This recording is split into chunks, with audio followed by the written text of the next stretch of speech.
Good afternoon, everybody, and welcome back to Octane Online Racing. We're at Bathurst for round 6, the final round of the ACC Simrigs Sprint Series, season 19. Here we are in split blue, even though it says split red there, with Blake Griffiths. How are you doing today? I'm very, very well, thanks. How are you doing, Lupti? I'm doing absolutely great. This is one of my, well, I wouldn't say favorite tracks, but one of the tracks that I've done the most laps of by way too much. Hey, no Um, one's done as much as old Lunchy. That was insanity. I don't know if anyone has seen, but he's done enough laps around here to have gone Melbourne to Sydney about 67 times, which is insanity. He has more than triple the amount of hours on this track than I have as well, which is a bit of craziness. Now, this track is deadly, deadly as anything else.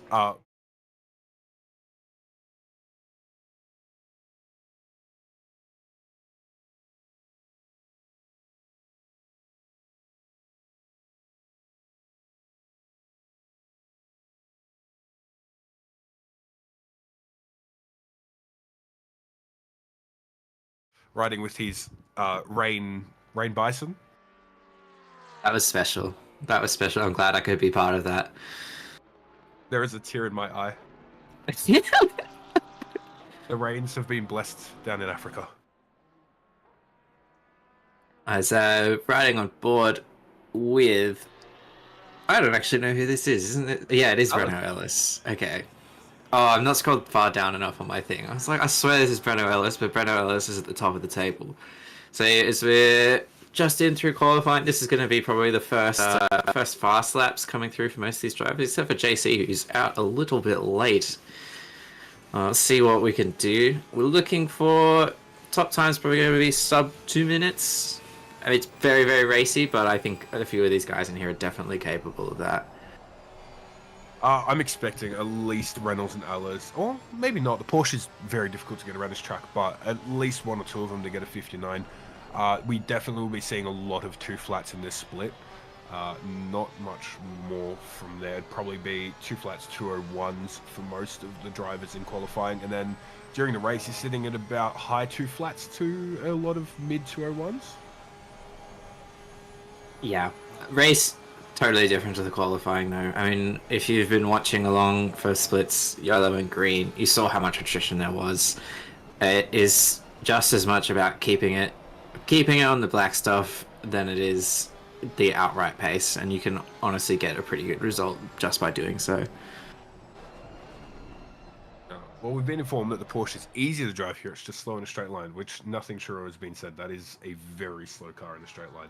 We might even see JC here, who's probably going to be trying to keep a little bit of a gap without holding up Thistlewaite, if that is Thistlewaite behind him, which will mean that he's probably going to catch up to Alice along here, even while trying to keep a little bit of a gap. Yeah, it should be said, really, really great turnout tonight for Split Blue. I believe we have 30 drivers around abouts. Don't quote me on that, but quite a few. Much bigger turnout than yellow and green. So it is actually going to be, you can see on the track map, a little bit difficult to find that space on the track for yourself. Okay, almost straight into the 59s. That, yeah, wow. Gauntlet thrown. That, yep. Well, there you go. Porsche running hard right now. Great at this track, just slow on the straights, which this track, to be fair, has a lot of it being straight. But yeah, no, this is crazy.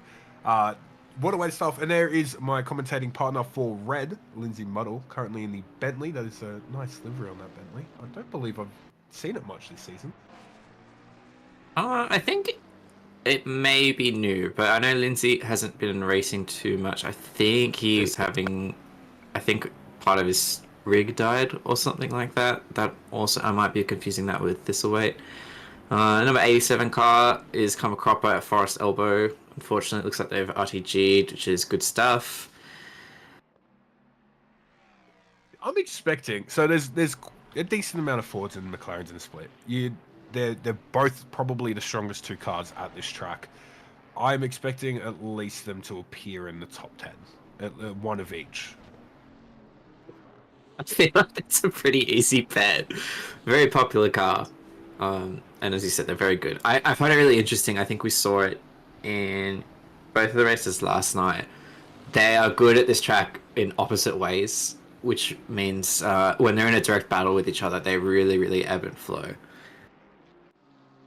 I mean that Ford with its power down the straights and the McLaren. Well, I mean the Ford is really good up into the mountain as well. The gear ratios on it are pretty much perfect for this track. It's almost like they built that car around this track. Yeah, as you just saw the 572 car also having a bit of a moment up on the hill. Someone else is having a moment. I can't read that one. Looks like 889. That could be an issue for some people. If someone's like, we've all had it. You're coming all the way up, Frog Hollow and such, and there's a car sideways across the track. You have to stop. Like, you're not just going to plow into them and it ruins your lap. McNeil going quite a bit faster here. That's going to put him up to P3, as Kumar has actually just gone faster as well than Ellis. So spicy That's stuff to begin 200ths of a with. second, and they're both just out of the 59s. That is very close. And here's Ashlyn Reynolds, our current leader on the champion standings. But this split does have a bit more of a battle within the actual standings, with at least from what I can tell, the top three drivers, Ashlyn Reynolds, Brenner Ellis, and Jamie Conboy, currently in a running for first. Here is Lindsay Mudd. Oh, that is a moment and a half. That is not great. Luckily, the car got pushed out of the way, leaving the racing line open. Is Reynolds new to this GTR? He was in a Aston, was he not? Or am I thinking of someone else? You are correct. Ashlyn Reynolds, I believe, one of the drivers who took advantage of the car swap this season. Moving back to this, I believe Ashlyn Reynolds is a fan of the Nissan from the start. Okay. Good stuff. Nissan, pretty good around here. A little bit tricky. I know Lucas Keys was saying in the walkthrough on Sunday night that you have to do a little bit of a lift up through T6 at Quarry. So we're on. Ooh, that's about as close as you can get. Yeah, having to lift a little bit through T6 in the Nissan because it's just not quite all the way there, but gosh, is it a monster down the straights. Yeah, no, I'd say it's almost comparable to the Mustang down the straights, especially because of the acceleration on the Nissan.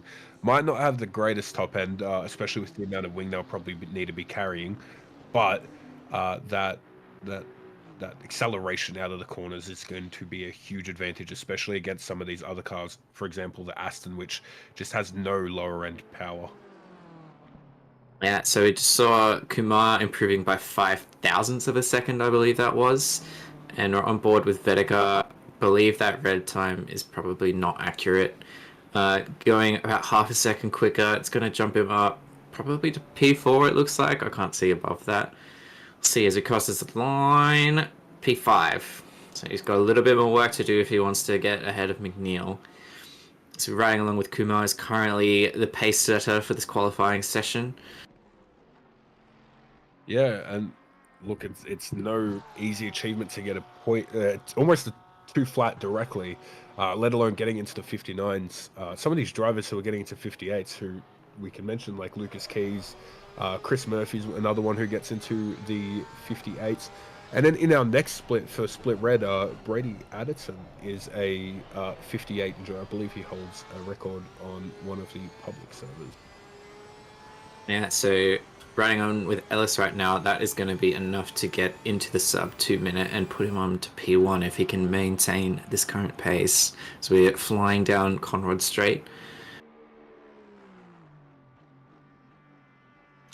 Getting all the way wide, sending it across those bumps, get the car pulled up, and it's looking a little bit quicker just now. Extra 5 hundredths of a second. Oh, probably a little bit too much on the exit there. Losing a little bit of time as we bring it around Murphy's. He's getting a little bit back, and it will be just enough. So our first sub 2 minute time with a 1:59.86. It is so easy to lose time in that last sector there. as you head through the chase. Just as you come into there, if you're pushing for a 59 there and you maybe just push it a little too far, your braking zone can be taken so off. And then Murray's Corner, I struggle with that one so much. The final turn of this track is just so difficult for me to get through. Same could be said for Hell's Corner. You can kind of ruin a lap before you even really begin. Like that kind of those sharp, like the 90-degree kind of corners. It's just really, really easy to get them wrong.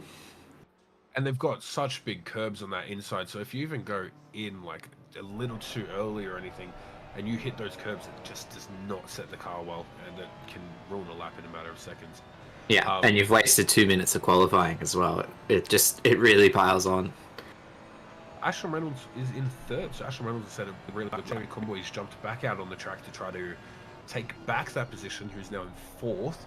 Vedinger also setting some good lap times in the BMW there, not too far behind JC, so it is a close running in the top 5 currently. Maybe even the top 6, because McNeil's not even too far behind Vedinger there as well. Yeah, 4, 5, 6, that's really, really close. If we see like any improvement for any of those drivers, it's going to shuffle around a bit. Now, one car that I'm noticing is missing, and it's very disappointing, is Chris Murphy. Where is he? He gave us the walkthrough for the Academy series. So where is he for our races tonight? If anybody does spot him, like the Bison, please let us know.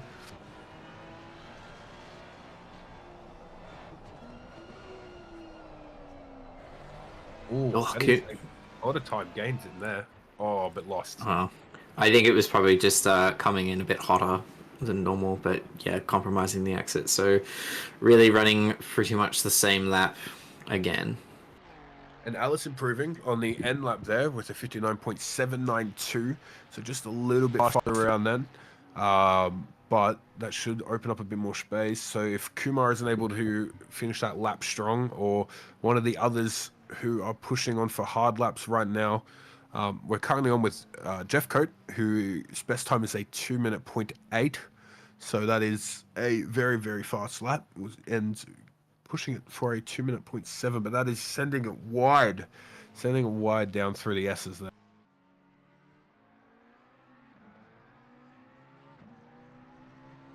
So Lewis also in a McLaren coming down, just exiting from Forest Elbow, down Conrod, probably a 0-wing McLaren. Up that much time. Sorry. That's not going to be quite enough though to get up a position as it stands. Nah, definitely not like that. Nope. Bit of a kiss on the exit wall. We've all done that. We've all been there. Ricciardo's had a pretty good season as well. Currently running in at 9th position in standings at the moment, and our current second place for this one is 8th on the standings as well. So a bit of a shuffle around for the standings driver. I guess this track is one that is love it or hate it, and a lot of drivers decide to hate it and not drive it. So Ricciardo's not going to finish off that lap there, and that is the end of qualifying.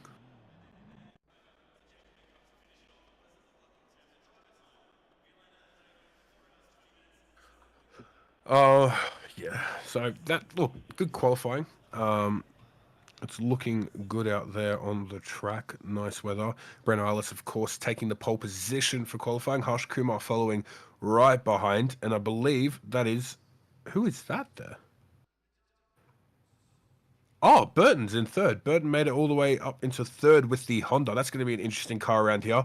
Ashton Reynolds following behind in fourth position with Jamie Conboy in fifth. Now, that is the most handsome man in this race, in this split, I should say. Right there. That is the most handsome.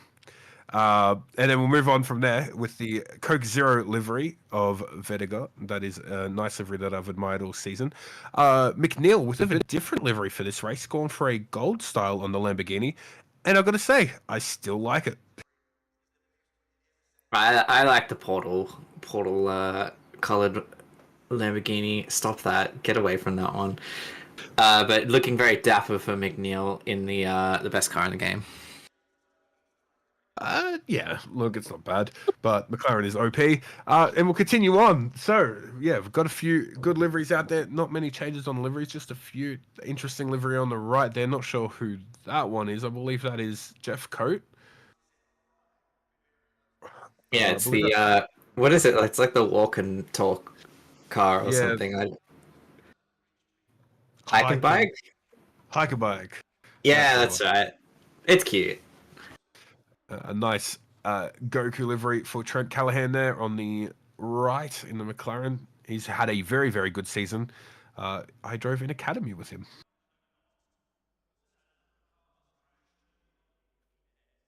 So Jay Ellis on the left in that anime Ferrari. We got the Aero Mustang of Boxel. I have not seen that one yet. I don't think we've seen much of Boxel so far. Petherbridge in a standard delivery BMW. We got Bushel repping the AMG. I think that honestly may be the only AMG in the entirety of sprints. Monks is a bit far down. Actually, I'm a bit surprised by that. Monks is currently leading silver class. Um, That's a in that very blue car. it's yeah. Oh, God. And Appreciado in Sean Muller's favorite livery on this grid, I believe. Hopkinson in the Lilo and Stitch car. Oh, this is going too fast for me now. Curtis, purple. Cricky in that really great Nissan factory style livery. McLaughlin in the 64 teal Porsche, and Harry Smiles in that black and white Lamborghini. We're getting underway with the formation lap. We have a little bit to talk about. Some events are coming up next year. So, Jaden, do you want to take us through that? Hi, it's me. Yes, coming next year, or as I could say, coming this summer. We have a Bathurst 12-hour coming up next year, February 15th, 2025. I can't believe we're already at 2025. This is for Malok, our founder of OR. Great man all around, and yeah, he's been having some health struggles. So anything from this race, I believe, is benefits for Malok, also known as Neil Alexander. So please make sure you do sign up for that. If you can't sign up for it, come watch. I'm sure it'll be a great 12-hour, a lot of crashing and a lot of fun. Is there anything I'm missing on the 12-hour information? Let me just have a quick look. I There is don't also a believe. GoFundMe coming up for it as well. I did forget about that. So do keep an eye out for when that goes up and be sure to donate. You cannot do the 12-hour solo. You have to have at least two people for the 12-hour. There's a channel in the Octane Discord. Look for finding a team. So give that a whirl if you're looking to do it, but you don't have anyone to do it with. But yeah, it's a really it's a good event with a great cause. Get around it. Neil obviously building block of this community, and I think it's the least we can do to show our support. As you sort of said, maybe you can't race, and you might not even necessarily have the money to spare, but I think everyone should show up. It's a good show of support. For one, I'm very excited. As I said, I'm a big fan of this track, and I think there's no better way to show support for someone who is so loving of the sim racing community enough to make one, make a league of their own, than doing a race for them. Um, Not sure whether I'd choose this as my favorite track to have someone do a endurance for me for, but You were doing so well. But we are jumping down the end of the formation lap. We're down Conrod Straight right now, heading over towards the chase. So the cars will start getting into double file and beginning to slow down as the back runners do try to catch up. No death on the formation lap for this split, which is very good to see. No one. Oh, there is a few cars in the pits. I might be wrong. Did I miss something? As always, too, they forget to hit drive. I think there's Layla Bell on the grass back there. Layla, back on the track, please. McNeil sitting right up behind JC, giving a little bit of a wiggle. Obviously, there's no hitting on this lap because you could just pass right through them. But good to show that you are there and ready to go. As we do head around the final corner, do you want to call this start? Yeah, sure, can do. Alrighty, crawling our way down around Murphy's, and hopefully nice clean T1, which is not going to be because I just said that. Breno Ellis and Harsh Kumar are going to lead us away as we come under the gantry, coming across the line. Race start's about to be initialized. Oh, we didn't get any messages. Away we go.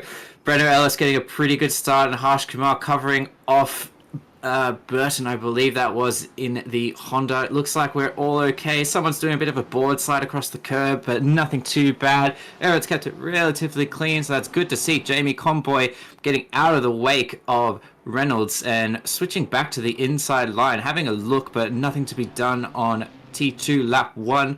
As we're all getting into single file, nice and orderly, no dailies, and it's looking pretty good as we come up to the cutting. And I believe that's still Burton, getting pretty close to Kumar, but we are looking safe and sound so far. Well done, Split Blue. Hats off to you. Hats off indeed, but we're still yet to reach probably the most dangerous part of the track, except for turn 1, which is Skyline into the S's. Oh, this is where every bit of trouble can form. People not braking. People do brake too much, and it can cause a lot of issues. But you do see some like that Honda there getting sliding, and that is our first death of the race already. Who is that? That is a McLaren, I believe. Not Jeff Coate. Who was that one? I'm really not sure. I think that's... is it Lewis? Oh, we have a yellow flag. Safety car. Something's happened at the back as well. Oh, that's probably the pit drivers. Did we just get called a safety car for... I think it was Lewis. Or Jeff Coate's in the pits. So maybe it was Jeff Coate. No, it was Lewis. Jeff Coate, I believe, also crashed. But so I'm wondering if that was the reason. Oh, what's going on? Because that's definitely Steve Lewis still out there, and that's the damaged McLaren right in front of Trent Callahan. So I'm wondering if there was more of an incident at the back there where it was already becoming kind of dangerous before the S's. Oh my. Oh, so that's Jay Ellis as well. Oh no. Oh no. Rough. Poor Cricky. Cricky, I feel like every time I'm on the mic, Cricky has a bad incident. I feel bad. I think I'm cursing him. Cricky has copped it this season. Yeah, it's been a season to forget, I think, for Michael Crick, unfortunately. As we're gonna get underway again, do you want to do this restart, or would you like me to do it? Yeah, I'll jump in. Might as well do another race start as we do head around. It will be now up to Breno Ellis to the side, and they will go in a second. You can see right there, that is Ashton Reynolds going out of the line, just so there's a chance for a better start. But I think Ellis is going to wait till after the corner, but they are waiting? No, they're going. They're going. There they go. Oh, one more lap. Okay, so we're waiting for one more lap for the safety car, just to make sure everybody is all good, because I do believe like half the field died. So they're going to give them a chance to kind of pit and fix up their cars, which is fair enough. I mean, look at this. This is just... Yeah. I believe there was a little bit of contact between that Ferrari and McLaren there, and then there's nothing more you can do as that McLaren in the wall. You're holding your brakes, trying to stay out of the way. The Ferrari was obviously just trying to get a bit further up and maybe move off to the side, but again, not much you can really do in that position. Yeah, so this is actually a real blessing for everyone that was involved in that, because they're not going to lose nearly as much time. And so here we are, we're actually seeing how it started. So Callahan goes by, someone's taken... So much just happened in that, like, half a second. Someone took too much curb, and it looks like two people came together, more people came together, and the people crashed into the people that were around the wrong way. It was non-stop. Let's have fun. The problem is, on a track like this, there is nowhere for the car to go. Once you have crashed, you are pretty much blocking the whole track. And as much as I don't think you might be blocking half the track, but it leaves so little space that is good avoidance there, and very, very lucky. I believe that looks like Trent Callahan's McLaren, Yeah. but not what you want to happen. It's just too tight of a track, especially up in the mountain. It's yeah.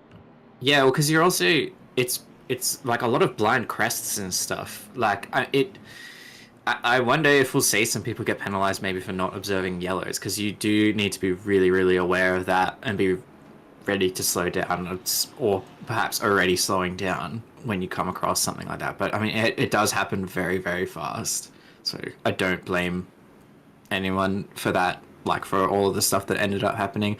And you know, if you're already going really fast, it's very hard to get stopped. And at a place like Bathurst, like you're flat through that whole section. Like you're not actually braking at any point. So, like I personally, I don't even know what the car does when you brake up through, like Reed Park and over the grate and stuff. So I could tell you, as I have lots of experience in this track.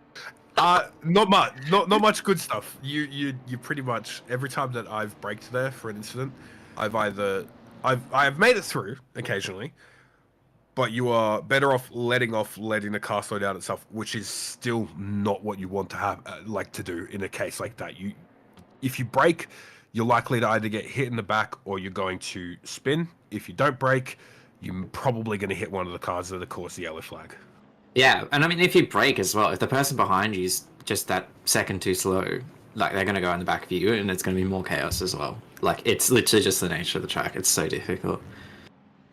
It'll be very, very difficult for the stewards to make a decision on the rest of the chaos. I believe if there was that first contact, that might be a bit easier for them, but that main bit was probably not the greatest for them. But we are heading around, and I will do the restart call because I was going to before, but we had another lap. We've only got an hour and 8 minutes left of this race. Breno Ellis still in the lead, followed by Kumar, Burton, and Reynolds and Jamie Conboy. So top five hasn't changed, and Ellis is coming around the final turn to restart the race, and I believe that is race restarted with Breno Ellis making a bit of a gap on Kumar into the first turn they go.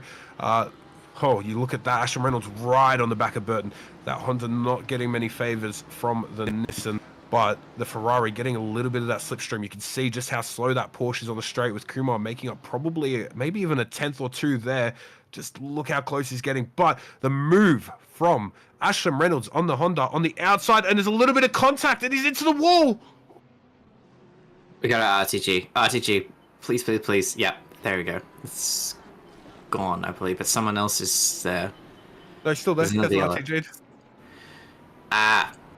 That was... I don't like that one. Neither of them were very close to the apex, but it looked like Burton sort of bounced out towards... I already forgotten who was involved in that. Yeah. That was weird.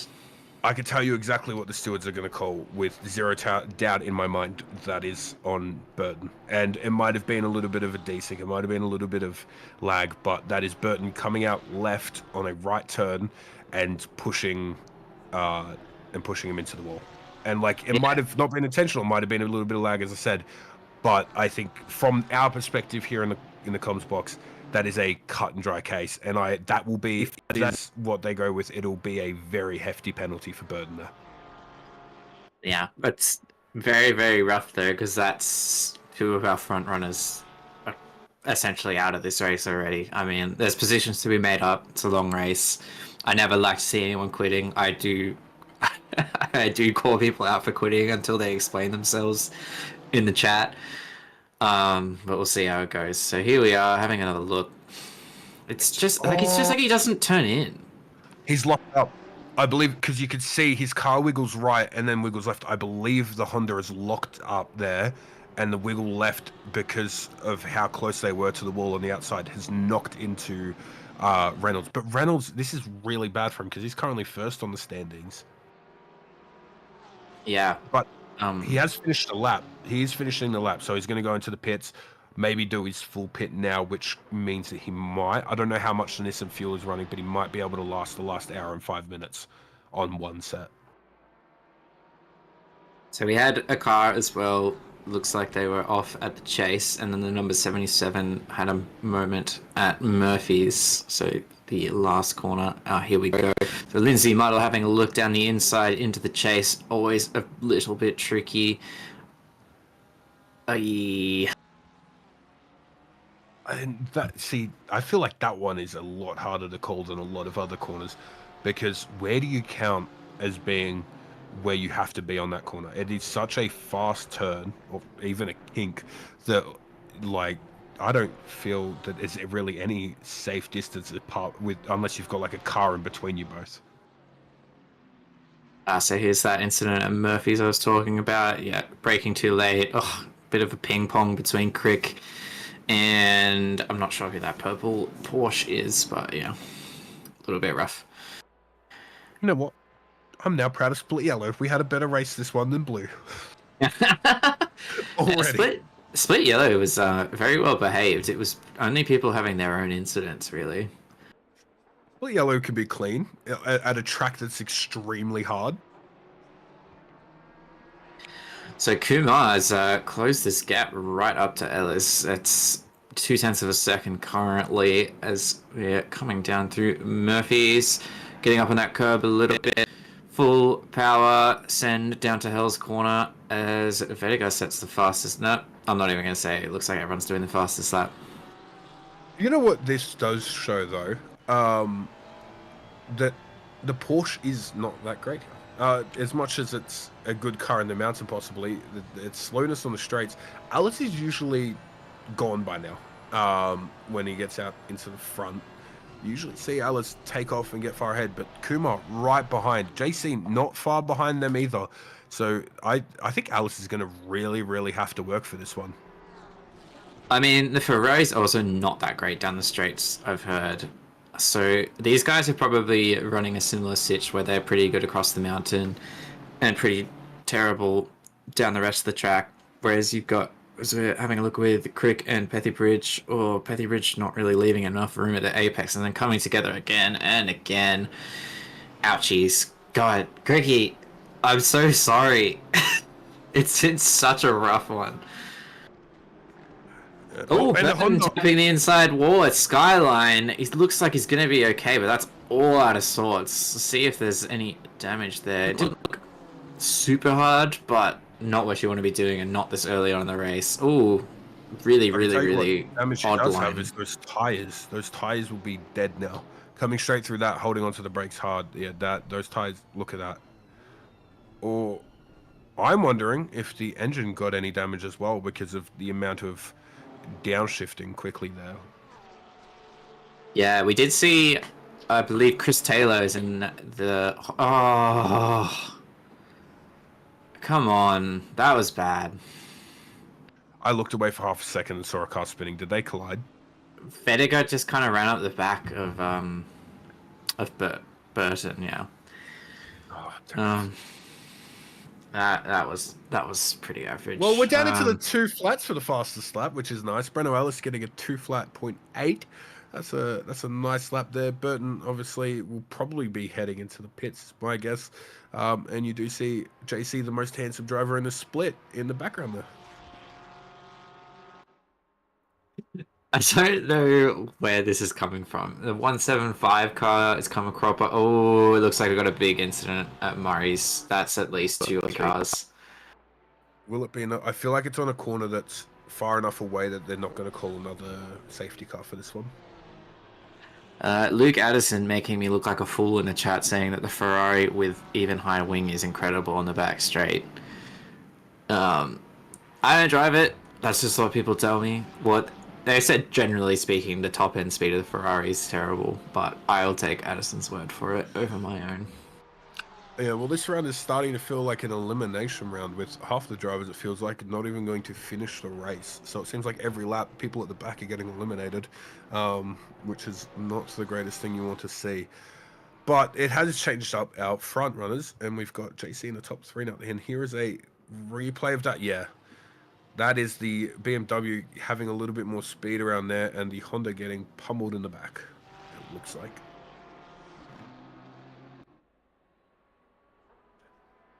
But that Ferrari doing its job down the back straight, and you do see it is not gaining. Look, I think Addison is messing with you there because that Ferrari had no speed on the Porsche there.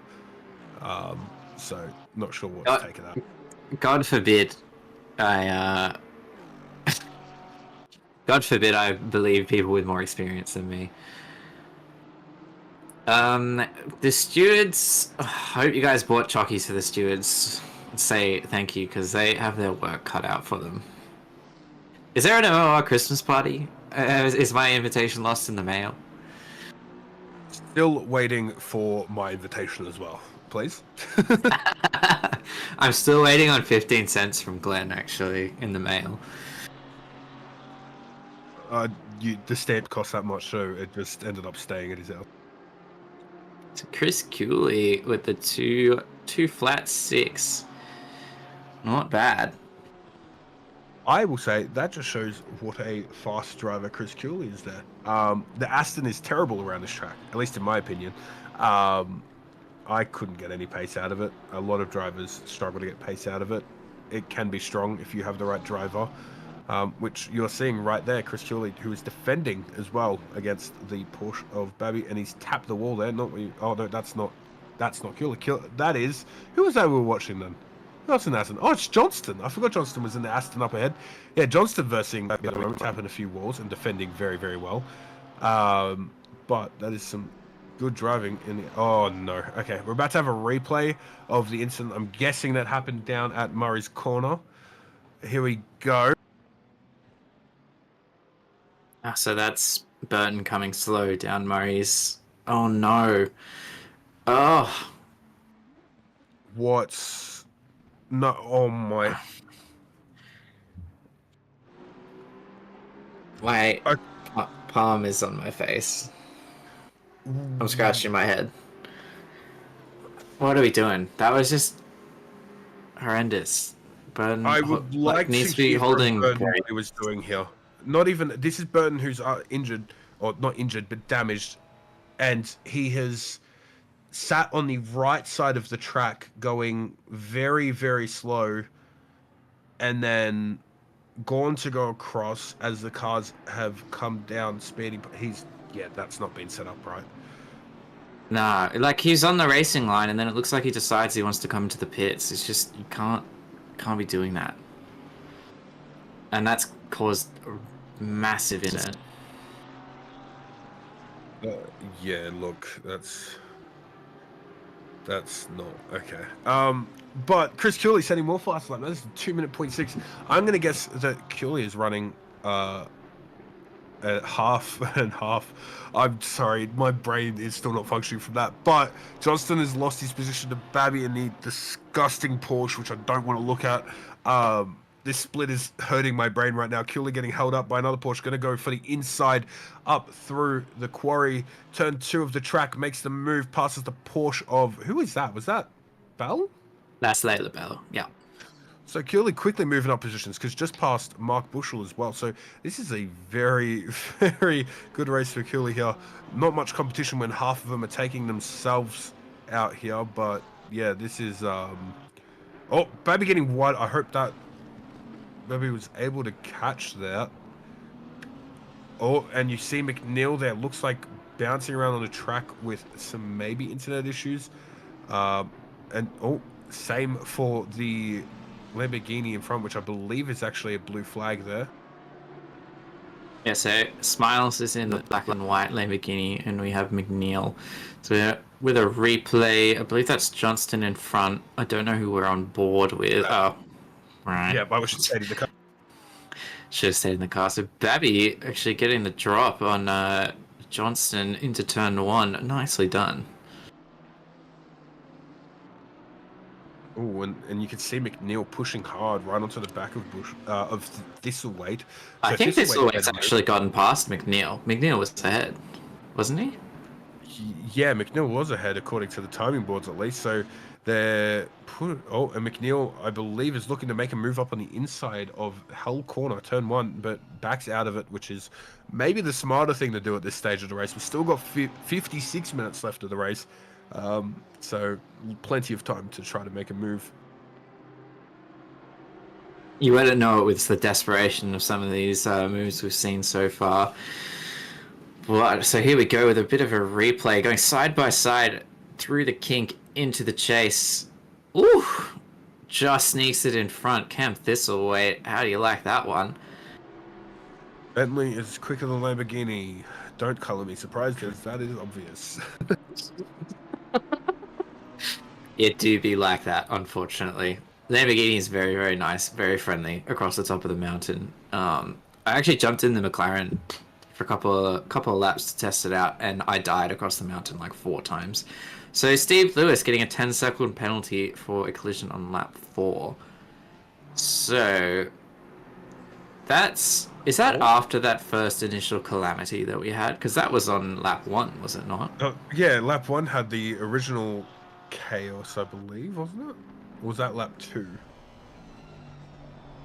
Oh, I'm not even sure anymore. There's too many. I don't know. They might have just, I don't know. It might have just been a racing incident, and then everything else was a racing incident on that lap 1. Because we did lap 1 incident, we did 2 safety car laps, and then we were back to racing. So that must have been an incident pretty much that lap straight after safety car. We've had an incident every lap, Luke. I think we even had an incident during the safety car, maybe? No, probably not. Hopefully not. If we had it. And here we go. Big security. Wow, that was fantastic. Big late break just to get it right by Petherbridge. This race is really destroying my brain. Gilly probably going to go for a pass here on the inside on T1, but the McLaren does have a bit more power coming out of a turn. Gilly obviously knowing that the Aston does need to get on the accelerator a little bit earlier, will be pushing that accelerator as hard as he can. And you do see he's got that slipstream of the McLaren. He'll be waiting, biding his time to make the move around the outside once he's just got that bit of pace to go around. Harsh Kumar and Alice in the bottom right screen, still racing very, very close. 0.5, that is a 5/10 in between. Keeley looking up the inside, hoping Trent would break a bit earlier, but he hasn't. So Keeley's going to back off for that turn and try to maybe make a move up through, where are we at, the cutting possibly. No, he's going to hold off back, which is probably a smart idea. Lindsay Muddle getting a 10-second penalty for lap 3. Lap 3 is a safety car lap. That is weird. Oh.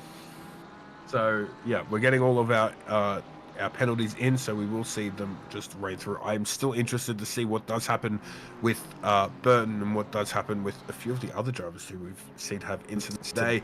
But Cooley, again, sitting very, very close behind Callahan and just really not giving him that space coming down into... Oh, that scares me. Yeah, braking just before you come across Skyline like that scares me, because that, for me, is a recipe to become intimate with walls. Looking around the outside of Forest Elbow, not really a move I think that ever really happens, but well, he's definitely got the pace over Callahan, that's for sure, but he has to translate it somewhere.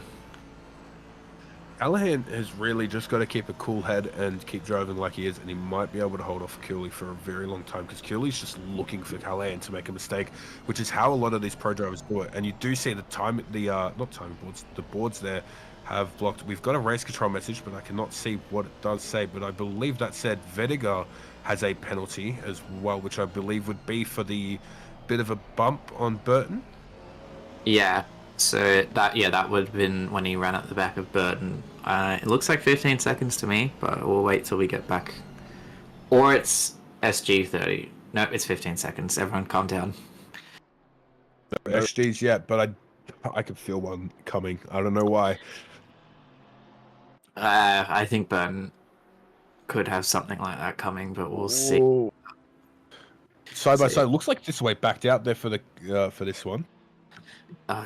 There's literally no move to be made at the cutting. I would be thoroughly impressed if someone made that work. But McNeil has actually gotten back in front of Thistleweight, it should be said. Yeah. And Curley all the way up in 10th. I believe Curley started at the back of this race, apart from the two who were in the pits, unless he was one of the two in the pits. So this has been a great drive from him. Obviously a professional driver, and very, very well known for his Aston antics. Now, Babby getting pretty close to the gearbox of Thistleweight. And my brain, Ashley Johnston also not too far behind. So this squabbling with McNeil and Thistleweight has brought these other two into the fray.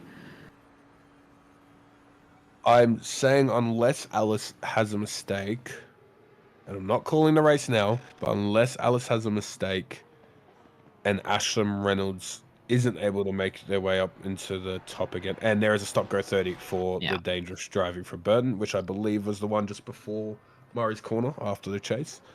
That's the SG30 I was feeling.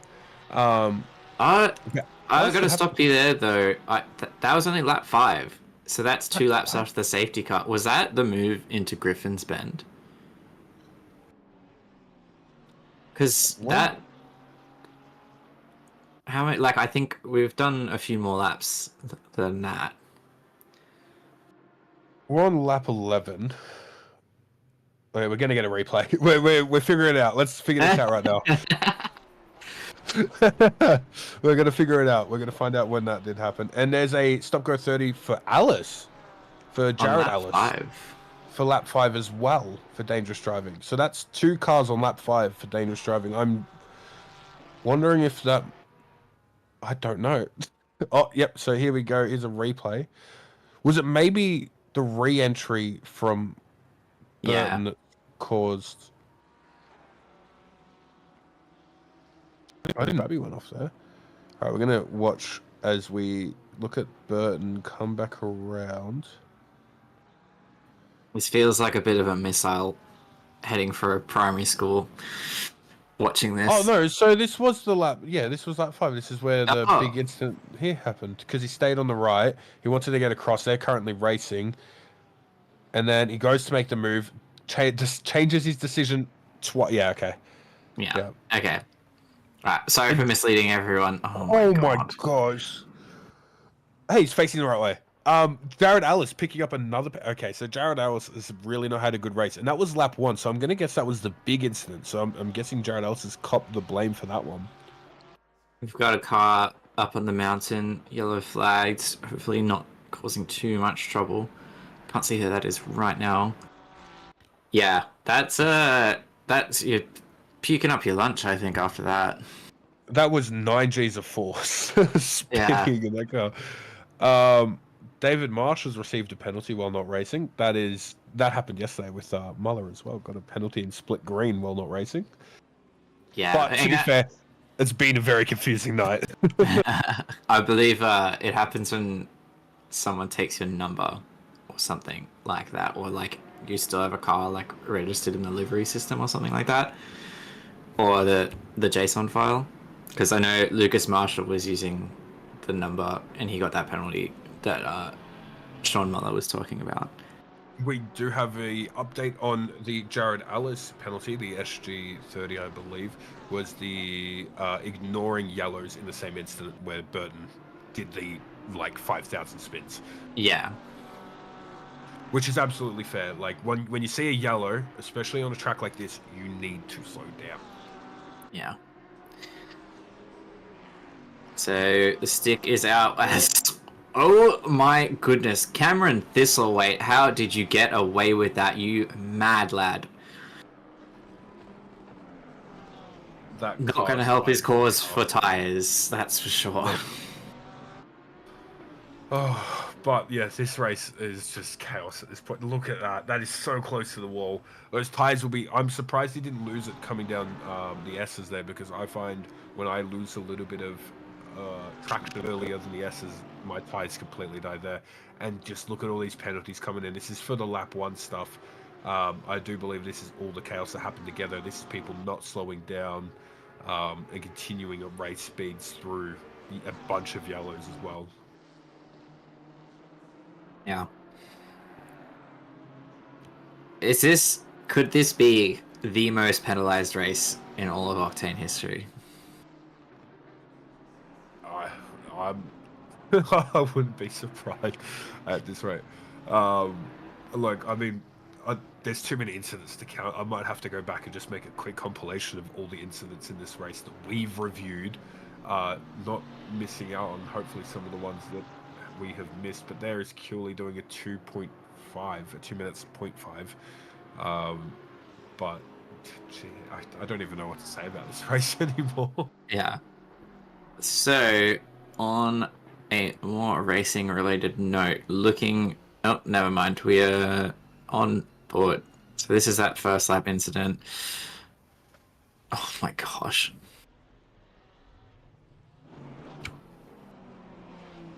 It just happens so fast. I feel like whoever we were on board with then reacted very late. Yeah. A move to the left there might have saved half the field, if not most of the field there. Yeah.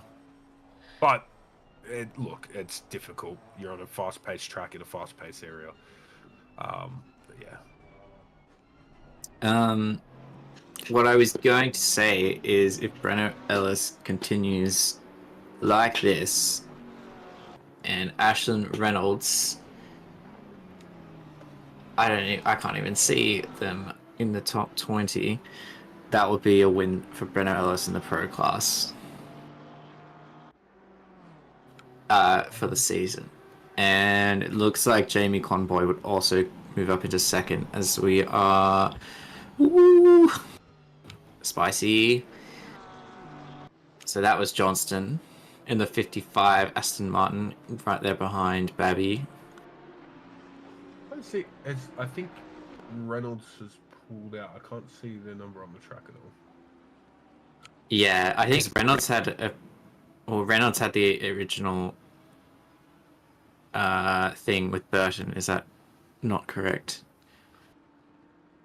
And Burton has jumped in the chat with an apology.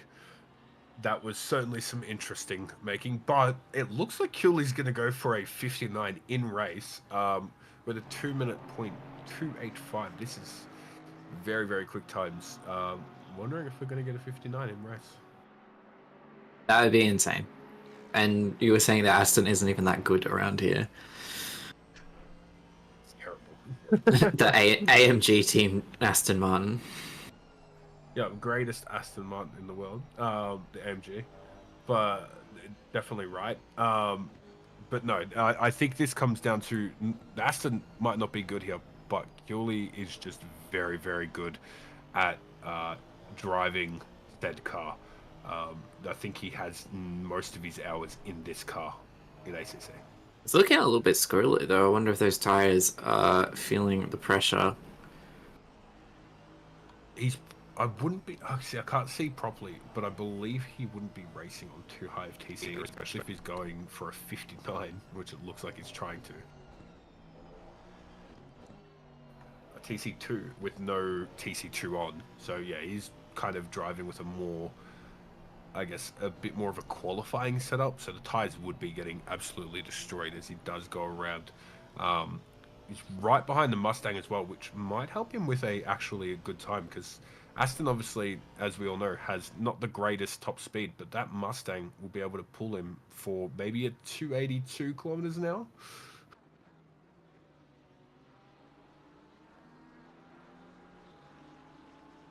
So just looking as well, as it stands... Actually, hold this thought. I need to do more research before I announce anything. I'll let you do your research. I'll keep calling this amazing race. But yeah, you can see Curley getting right on the back of that Mustang, probably going to take advantage of the slipstream as they do come around the first turn, Howell's corner. You can just see how close he's getting because this will give him as much speed as he possibly can. This is the right range that you want to be in to be able to take full advantage of slipstreams on this straight, especially a car like the Mustang. I don't believe he'll be making any moves along this straight though, but it will help with a great lap. You do seem chilling, I guess you could say, with those side to sides. I don't think he was losing control there. I think he just was trying to gain a bit of space between him and the Mustang, but still pushing hard. They're not too far behind. Oh, they are. They're 5 seconds behind Johnston as well, who's currently right up behind Babby, and Babby's not too far behind Thistleweight either. This is a very close race between them as well. So there is some close races across the field. You see Preciado also right behind McLaughlin, who's got a 15-second penalty. Petherbridge, Hopkinson, and Am class in 14th position, currently only 8 tenths behind Mark Bushell in the AMG. Okay, research concluded. So, as it stands, is doing enough to hold on to the silver class season victory over Babby, I believe. I don't get paid to do math, I get paid to talk, but I'm pretty confident in that. So I think Monks would have to drop a fair bit further down as it currently stands. So as long as Monks stays in pretty much currently like 12th, so top 12, should be able to win for the silver championship. Is that what you're saying? I think if he finishes probably at top like 17, he'll have done enough. I think, unless Babby gets further up, but where we're currently at, yeah. Which does seem very, very likely because Babby will probably take fifth if he's able to make that time up with the 15-second penalty for Vediger. You do have to remember they all do have pit stops to do. Here's a replay. This is not great for Johnston. I believe that was Johnston there in the Aston, who's now in the pits. Probably a smart decision, smart timing to do it. Boxall also went to the pits, which is going to give Cooley all the way up to probably 7th, not being far behind Johnston. So great for him. But yeah, with Vediger's 15-second penalty, this whole grid is going to have a bit of a shake-up. Yeah. So Monks is currently about 114 points ahead. Oh, was that Babby around? You, that was the quickest commentator's curse I've ever seen. Oh, Petherbridge with a stop and go 30 for an unsafe rejoin. That is a really big whack. I would like to see. I don't remember that one, but I'd like to see that one if we can as well. So here's Babby losing it, is coming through Quarry. Yeah, just hitting that inside wall. Big slide. Bonk again. Ouch. I feel like following someone through there is so dangerous because your car almost kind of like goes onto rails behind them. So anything that they slightly do wrong and they correct, your car will just go and do it, but horribly. Yeah. So, yeah, Monks has a pretty comfortable lead over Babby. Monks would need to be pretty far down, and Babby needs to be right at the top for a position change to happen. Another thing to also look at is that Alice is currently now 2 seconds ahead of Kumar. So if Alice is able to have a really good pit, Kumar might not be let off too easy. And here is a replay. I'm guessing this is of the unsafe rejoin. And, very, very close to going straight up behind Trent. And he's coming around. I think, yeah. Oh, no. Oh, It's Cricky again. no, it's Cricky again. No. Smitty in the chat just brings up a really good point. Where is Austin McNeil? McNeil's internet is dead. I'm so sad.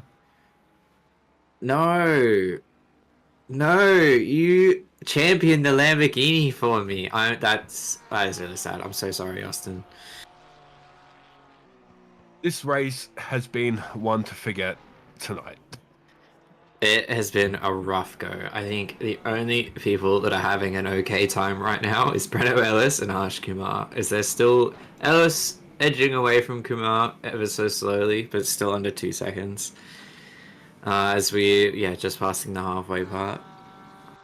I think we also forgot to mention the most handsome man in the split, JC, who was running third for a while and has done his pit, so he should be able to come back and do a lot. How much money do you owe him? Too much. But yeah, he's done a very, very good race tonight. I don't know how well his pit stop's gone, considering he's all the way down in 11th. But if my looking at the timing board is right, that seems about the right amount of time for a full tire change and stuff. And here's McNeil. There goes McNeil, disappearing off of the track. And that is where his race ended tonight in the beautiful gold Lamborghini. I still do prefer, as you even said earlier, the blue and orange one, which is Fair enough. And we do see Vertigo going into the pit as well. He's got a 15-second penalty, so that will be a lot of positions lost. Maybe not as many as I thought, though.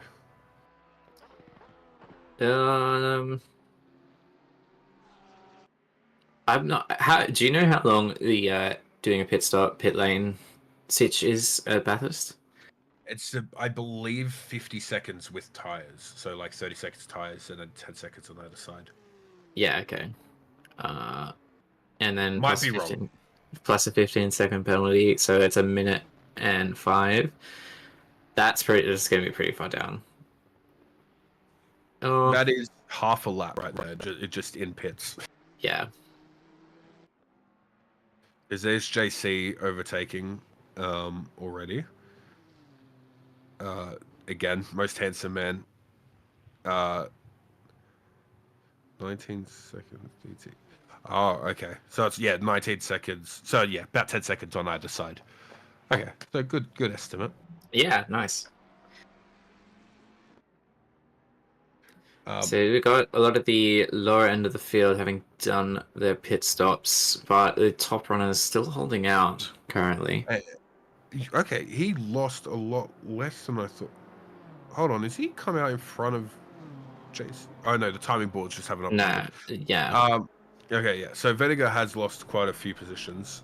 I'm wondering where he is going to end up. Is it going to be It below looks Jensen? behind Jensen, I think. Yeah, it looks like he's behind him on track.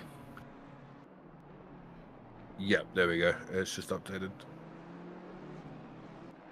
Yeah, cool. So it's just ended up in the top 15 still somehow. Oh, JC getting loose with the Nissan on fresh tires. That's not really great. Yeah, look, this race has been certainly one to either remember or forget. Depends which way you want to look at history. But yeah, not great all around. Oh, yeah. That was snap steering. Holy. We do only have 33 minutes left of the Split Blue race. Do stick around after this one as well for Split Red, where you'll be joined by me and Lindsay Muddle in the booth, talking about all fun things and the final race of at least the Oceania side of the season.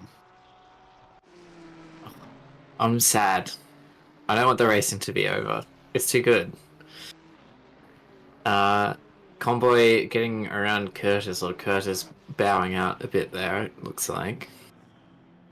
As we have, is that Cooley in the pits? Yes, that is Curly in the pits. And that's a great pit stop as well. Not losing too much time. Actually, might have made a few positions because of that pit stop. In fourth currently when entering the pits, so we'll be coming out behind. That was that the Nissan of Ashton Reynolds?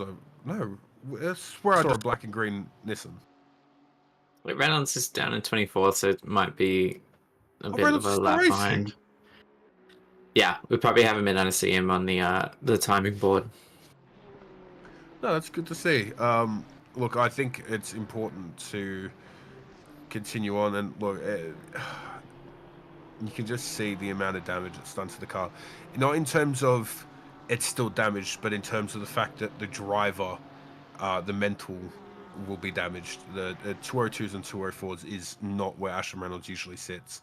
But you do see our race second place. Harsh Kumar has entered the pits, and Nathan Monks is coming around, currently in fifth place. Down Conrad Straight doing Mustang things. That BMW does need to, I believe, get out of the way, which they have done very, very nicely. That is a decent blue flag. And you do see Nathan Monks approaching on the back of Bell, not too far behind. The Mustang should be able to overtake that. This is a replay of, is this Alice on the grass? You do not want to touch grass here. This is the worst place to touch grass. It was the only time I will tell you not to touch grass.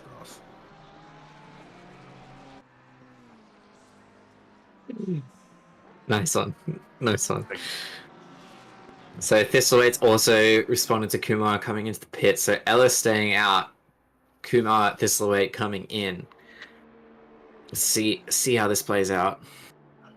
This will be a very telling sign of how well JC's pit stop went. JC obviously was in third before he pitted. Kumar is out of the pits already, so that is already done.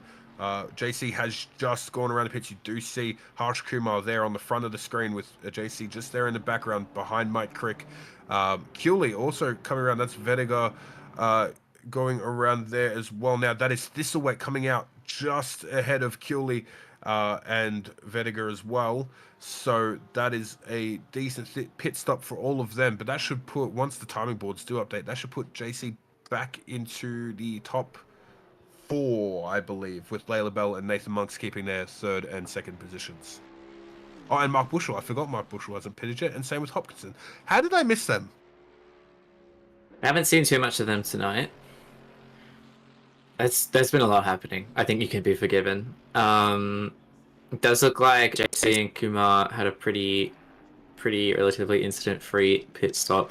I just think the field is really muddled up right now. Like there's a lot of people like kind of down a lap or haven't pitted yet in amongst the people that are racing for position. So a little bit wild. So Layla Bell has Monks all over her gearbox. As we see Breno Ellis now coming in for his pit stop. So this will be one to watch out for. Layla Bell covering off the inside of the chase, but not so much needing to, but in doing so compromising a little bit of time.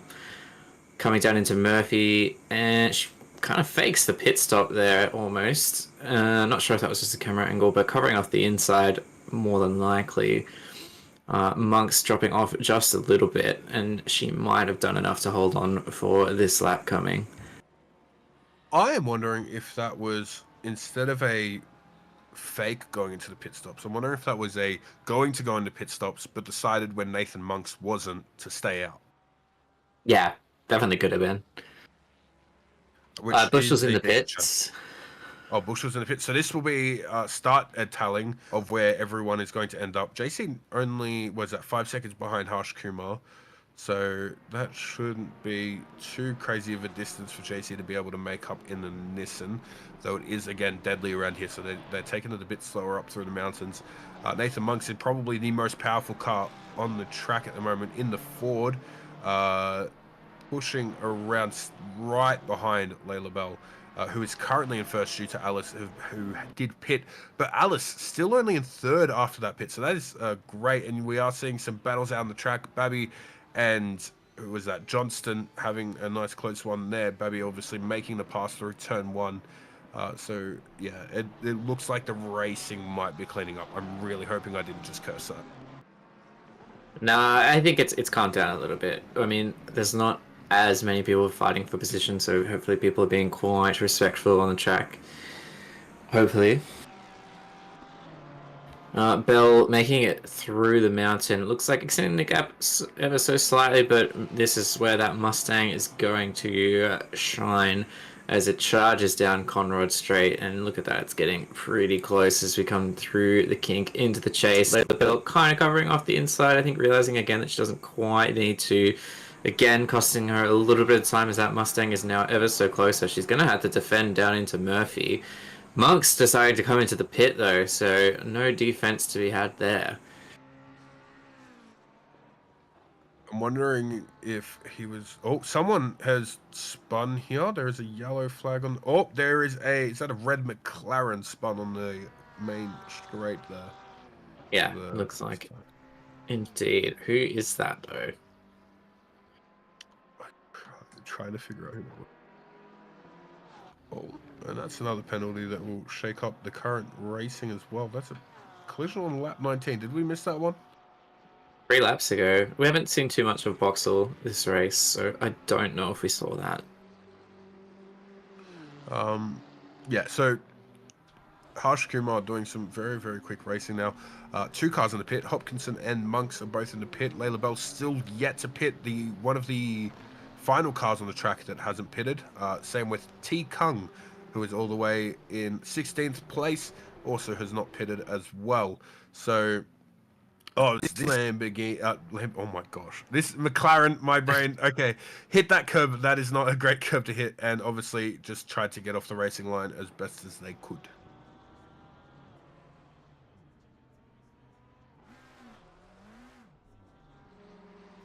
Yeah, that was pretty okay. Tough spot, but oh, Oh, JC. is that the same exact thing again? Pretty much. I think he might have collected a little bit of inside wall there because we flipped, I think, the opposite way that time. This away with Cooley all over the back of him. Oh, bit left down in past Skyline, and it looks like that is. Oh my God, who is that car? The green, the green GTR. That's Reynolds. It's Ashlyn Reynolds. Thank you. I get Ashley Johnson and Ashlyn Reynolds confused a bit. Yeah. Oh. I'm willing to say Ashlyn Reynolds. JC. Oh, sorry. Sorry. Ashlyn Reynolds is not fighting for position though for these guys. Ashlyn Reynolds is down. I think probably not even on our timing board yet. Lay the bell into the pits. But yeah, go. Well, could Cooley just make that move while I was looking at the bottom screen? Yes, he just made that move. That was definitely done well enough that Cecil Wade has lost the position now. And you can see Ashley Reynolds will be trying to unlap themselves right now. So driving very, very hard as well. Here we get a replay of Cooley's move. He's going to go, which is the smart way, onto the inside for the chase. And yeah, does it pretty much perfectly. Yeah, I think Thistlewaite just wasn't ready to defend that. Wasn't aware that Cooley was that close, and Cooley making him pay for it for sure. Cooley's been really, really good through the chase through this race as well. But as I was going to say, the most handsome driver, JC, of this split has definitely done a service this season with, and also last season as well. Definitely collecting those style points. So I'm wondering if we did have a style points leaderboard, would he be at the top? Just going through the Octane staff chat to see what was said that is making Jaden do this. Nothing.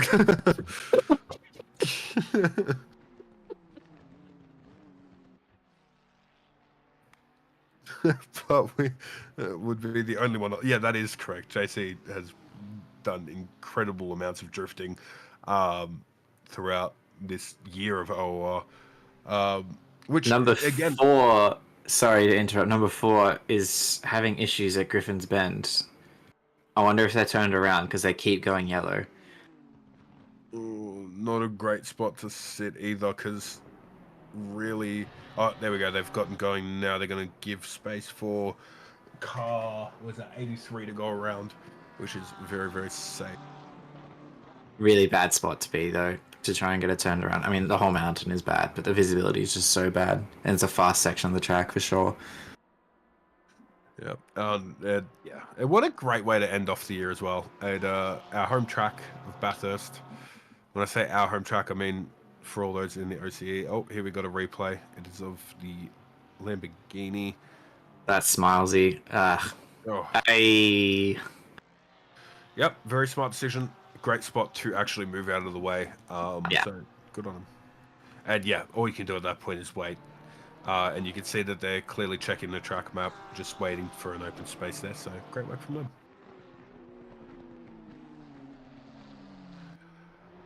To move on as well, though, well, we do have like maybe a second of quietness. Do want to say it's been a great year at OOR, my first year, and I'm sure as well as a lot of others as well. I've joined in the Academy Series, and now I'm here commentating for the final 2 races of the season, of the year. How do you feel about the year already coming to an end? It's a bit of a shock, but I do think it's been a nice year. So this is also my first year at OOR. I've done 2.5 seasons in Academy. Next year I'm moving up into sprints, which I'm very excited for.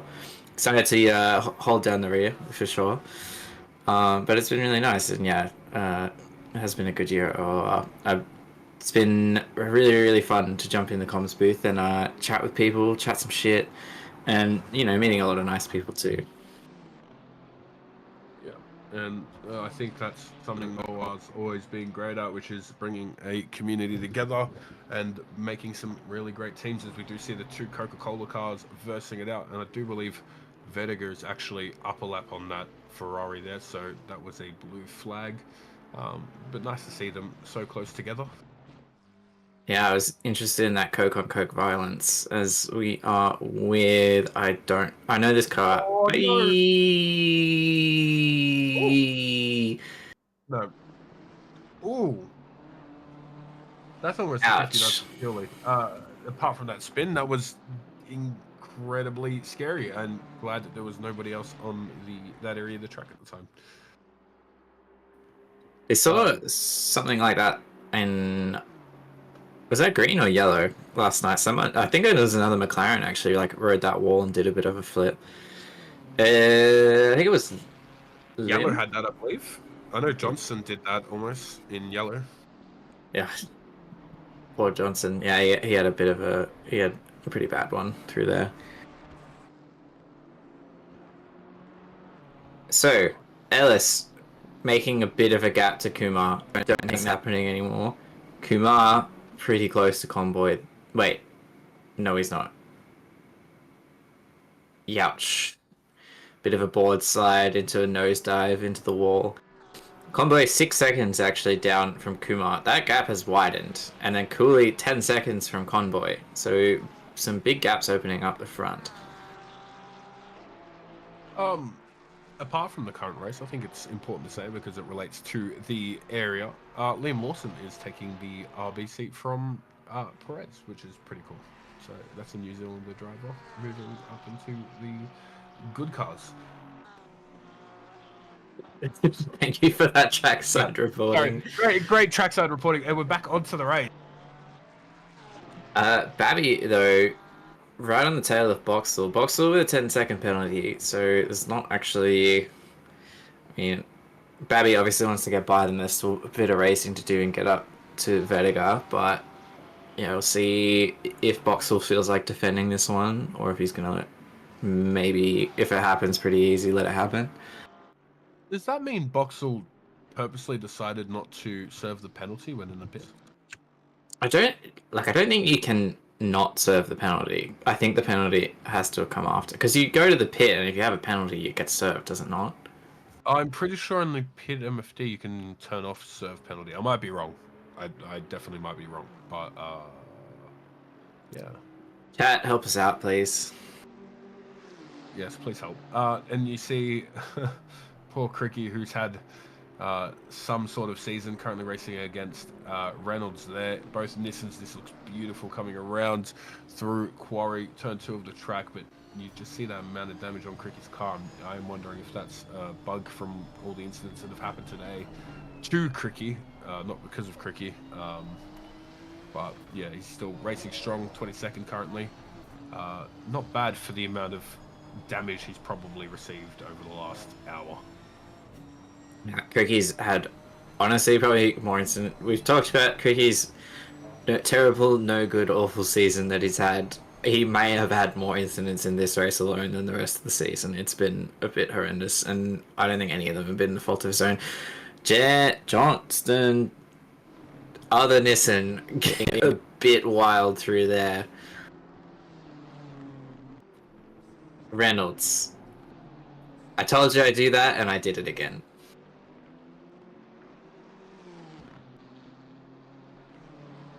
But yeah, actually... Oh, sorry. I was just going to say, Ashton Reynolds with the recovery drive. We saw a huge incident, lap 1 with Burton. Back up to 21st from this 30-car grid. So it's a pretty decent effort, I'd say. I think you were saying earlier they're not quite on the pace that they usually are. Can be a bit hard to get back on it after a bit of a shaky start like that. Yeah, no, and oh my gosh, there we go. There it is. There it is. Sub 2 minutes in a race. That is insanity to me. In the Aston.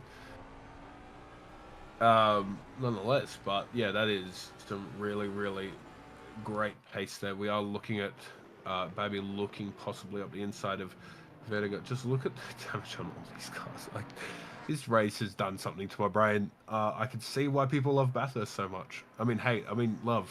I mean, it's Bathurst. Babby with a little fake on Boxall there. And getting a lot of grass there, doing a bit of lawn mowing. See if I don't know if Babby in that Porsche is going to be able to do much with that though. Unfortunately, against the Mustang. Yeah, no, that Porsche, just because of the straight line, like as soon as it gets onto that straight part of the track, it's got no opportunity. But yes, also, oh, okay. I'm looking at the track map right now, and JC is currently yellowed. I'm wondering if he's just spun through the essence. With how we've seen him lately, it wouldn't surprise me. He's had a bit of a slide down past Skyline, like probably every other lap. Oh, here we And go. here we are. There we go. Oh my! Ouch! That is no small spin. He almost jumped over the fence there, I think. That was not great, and he will probably be pitting because I believe that would have done damage, too much damage to be worth staying out, which is really great for JC because that will take him off of the podium if he does pit, which he hasn't. He is not pitted. Yes, he has. Has he? Sorry, this lap. Apologies. No, sorry, yeah, no, he hasn't pitted because of the damage, which is. He's got purely right behind. I don't think he's going to. I think he's just. I think I know what he's going to do. Nissan is great on the straights and everything, so I believe he's just going to try to just sit there and block absolutely everybody from passing him. Oh, slow motion. This is a beautiful ballerina dance. Look at that, and that is exactly why that is the most handsome man in this split. That spin right there was just so gracious. That was maybe the most agile that GTR has ever looked. Oh, Babby and Boxel rubbing is racing. Babby looking like he may get ahead of this Mustang, but Boxel's going to have the line to defend into here, into T2 Griffin's Bend. Getting pretty close, but the room is left. Babby left hanging around the outside, and Boxel's done enough to hold off this attack. But hello, Johnston wants in on this party.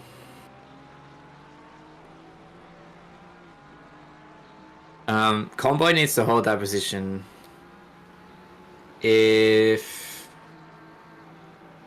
Actually, Convoy has a really good drop round in his bag. He has 90 points waiting. So if he drops pretty far, he'll still be netting some pretty good points. Yeah, I was gonna say, can we just get a view of that right now? But you do see, even with that amount of damage, the Nissan just has that much power coming down that straight. It leaves the Aston behind. JC obviously going to want to keep a little bit of a gap on Keeley there because Keeley will go for a move.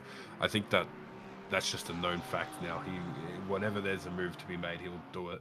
So JC's really got to play defensive for the rest of this race. There's only 12 minutes left. If he can do it right, he shouldn't need to worry too much. He's just got to do it properly. As we do see, yeah, Keeley just made up that time in those three turns. Sorry, going for a move on the outside. JC is probably going to just try sitting inside, but again, that front damage is just going to absolutely ruin the aerodynamics of that car. So that is a position lost by JC. But now, his main goal will be to hold off Thistleweight if Thistleweight does catch up, because I do believe that McLaren is currently not in the running for those top four right now. No. Your prediction, actually, I mildly mocked you for it earlier of a McLaren and the Ford in the top 10, is only true because Monks is in the top 10, but there is no McLaren right now. Oh my gosh. They definitely should be a McLaren in the top 10. It is one, again, even though it's so heavily bopped, which we won't discuss the bop, do the bop discussion, but it is, again, one of the most powerful cars here, same with the Mustang, so it's a bit weird to not see it in the top 10. We don't talk about the bop, and we don't talk about the F1 2021 season in Octane. F1 2021? No, we don't talk about it.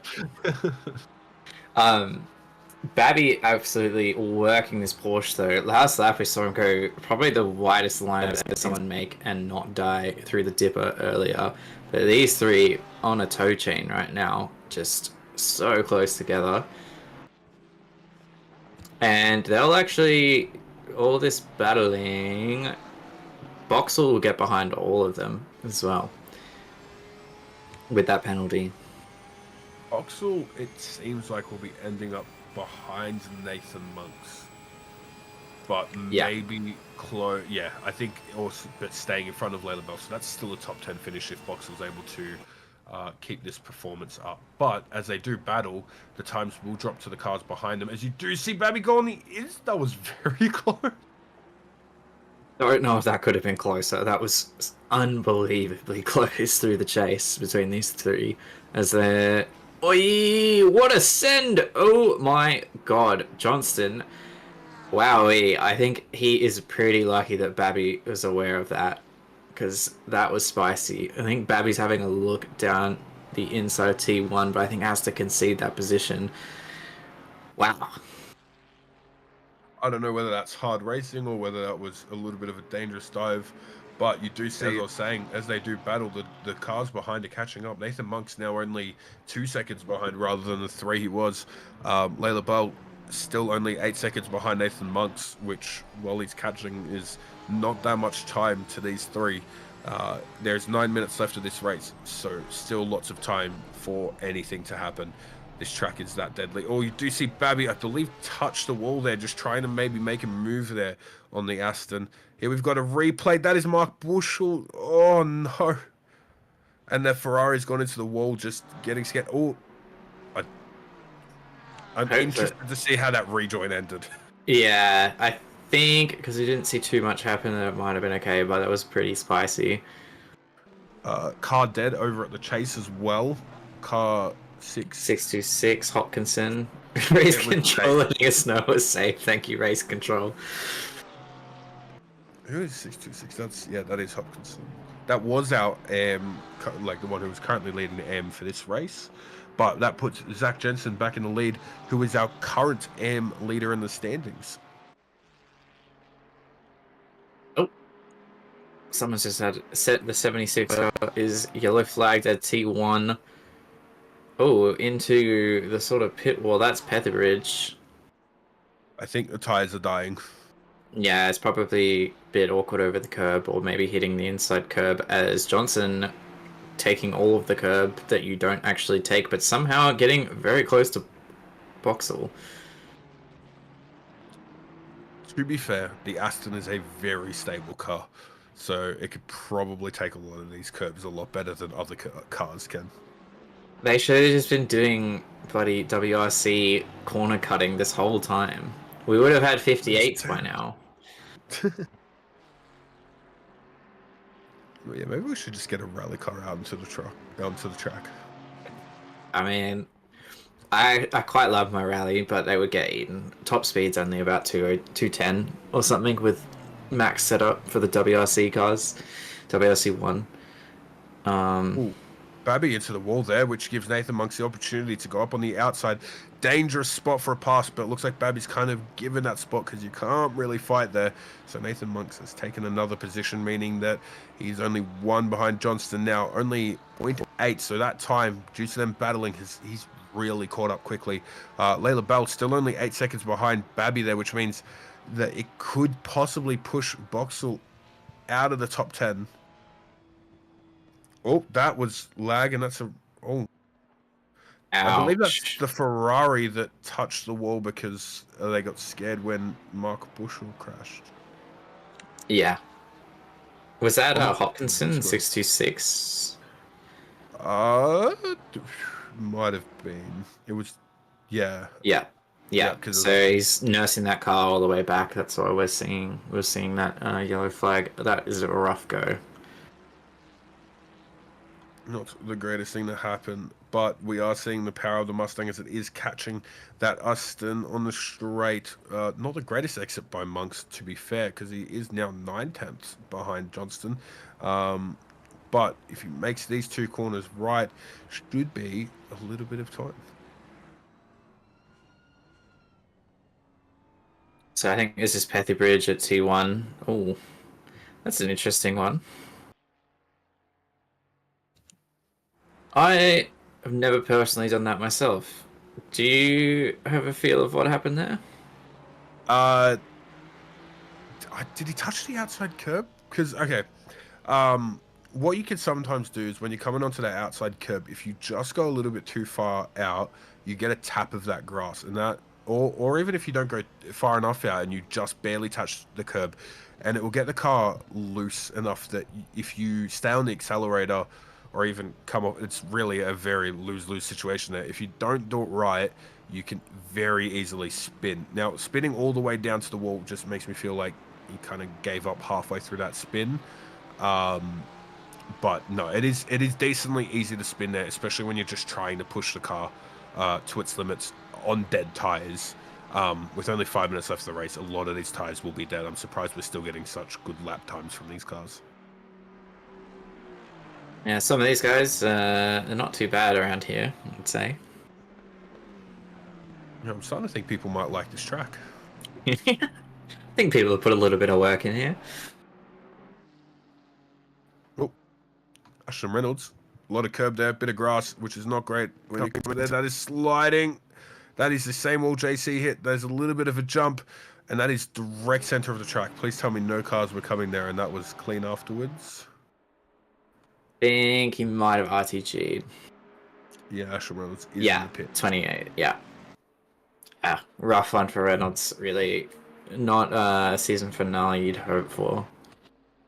Look, I'm going to say it was just a rough race for everybody tonight. The only people who've really gotten away with anything is Alice and Kumar out in the front. And here is that I believe that's Pethy Bridge again.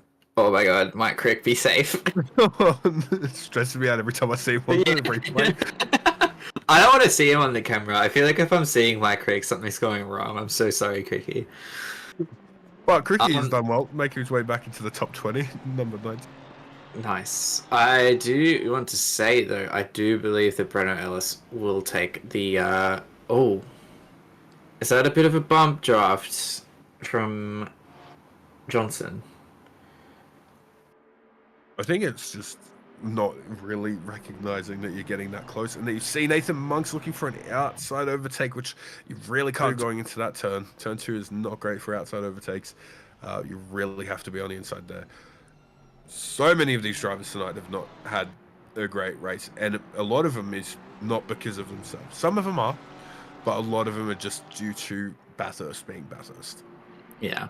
So what I was going to say is Ellis is going to take the silver win. Touching wood, I'm touching wood, is going to the silver win, the pro class win, because of Reynolds' very, very poor race. Not due to none of his own fault, but unfortunately that's the way the cheese is sliced tonight. And I didn't even notice, but Vediger has overtaken JC, and here we've got Thistlethwaite on the outside for the chase on JC. Very, very easy pass. JC's car is looking dead, and there is Vediger going around, I'm going to assume, just out of T1. Yeah, you just can see the lack of aerodynamics on that car right now with the hood being half pushed up. So Convoy currently sitting in P6. Boxall not going to be doing much to him, but the rest of these guys, I don't think they catch up as Boxall taking some grass and he's going to lose 2 positions there, maybe even 3 to Babby, because that's going to really scrub off that speed coming down into Murphy's. But he's going down the inside. Oh, a lot of curb. Yeah, lucky he actually didn't come into contact with Babby there. Too much. These curbs are deadly. They're honestly just like bricks or like street side curbs. You hit them and you just bounce. Monk's looking for that overtake, peeking his eye in every so often. Yeah, really wanting that overtake on the Aston, which he probably could down here, but the Aston's probably going to hold the inside, which is the very smart tactic. Again, very, very hard to take around the outside here. And you do see him as they are side by side. Nathan Monk's going very, very wide. Going to have to let off, which is going to give maybe Babby the opportunity. It's going to be a battle of the wills. And it looks like Nathan Monks is going to hold on Babby going out wide and having to slow all the way down. But this might give Babby a better exit off into here, which might produce another chance at an overtake through the mountain. As we do head up the hill, it is very, very close. Babby right behind Nathan Monks, but they're now giving a little bit of room, which means coming into Skyline, Nathan Monks is going to have that room to possibly catch back up to Johnston and looking probably for a top 7. I don't think that Babby has the tyres to pull this off. He's looked really, really squirrely just about everywhere. The pass on Boxall was more so one of opportunity than, say, track cunning. But Babby, very, very talented driver, so I'm not going to fully count him out. But that's my analysis for now. So we are approaching... This is actually going to be the last lap. It is the last lap. Ellis will be coming over the line after this 15 seconds has passed. So these guys are going to do one more.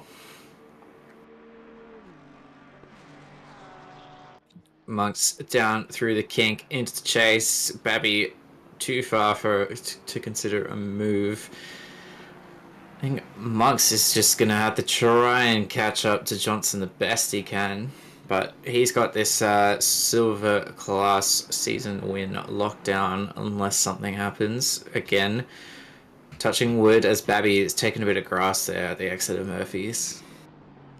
For someone who refused to do Bathurst, he's finishing in a pretty good position, Nathan Monks. Refused to do Bathurst. He was practicing Nords the whole time he should have been practicing Bathurst and has come out in a decent position.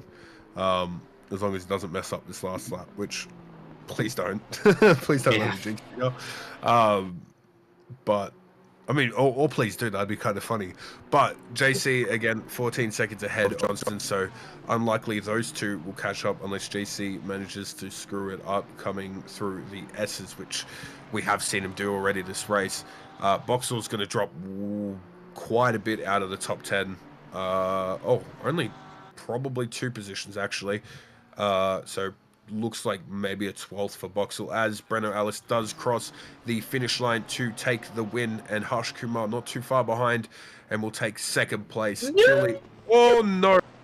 Is that Cricky? That was Cricky! I was literally like, get Cricky off the camera. Get Cricky off the camera right fucking now. Oh, Babby! I can't believe you've done this. It hurts. Pain. Mount Panorama strikes again. Oi, oi, oi. That, I don't know if they're going to do that after, but that's going to be a penalty. Split blue has just turned into a split of my tears. Oh my...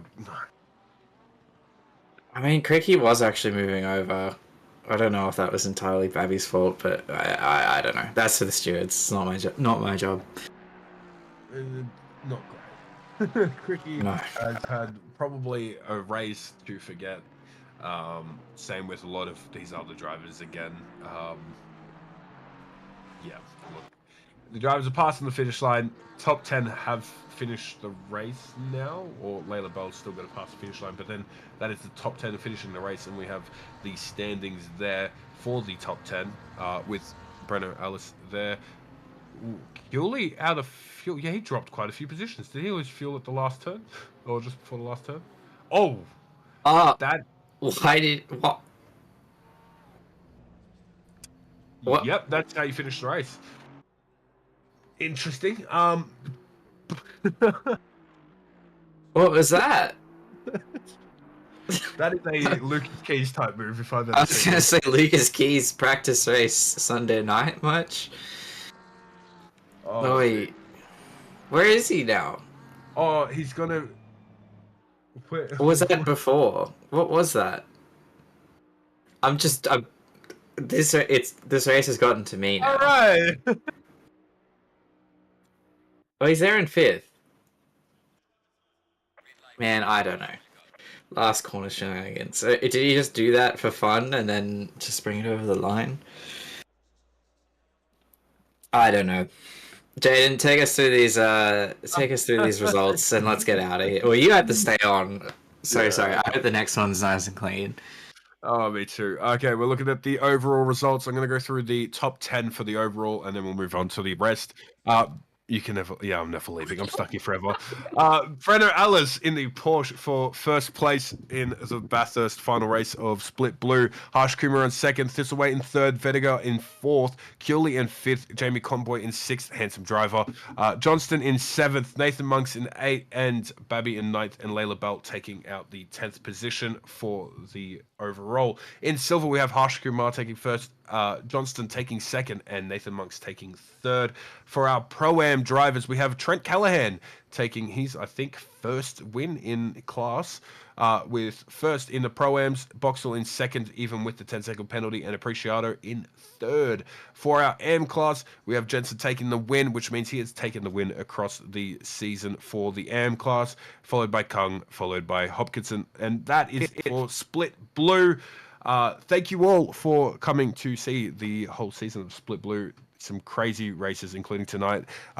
In just 5 words, describe this season and this race and everything else that has happened. I don't know if you can. 5 words for all of that. Yep. Try it. Are you fucking kidding, Loopty? Hey, that's 5 words. All right, that's fair enough.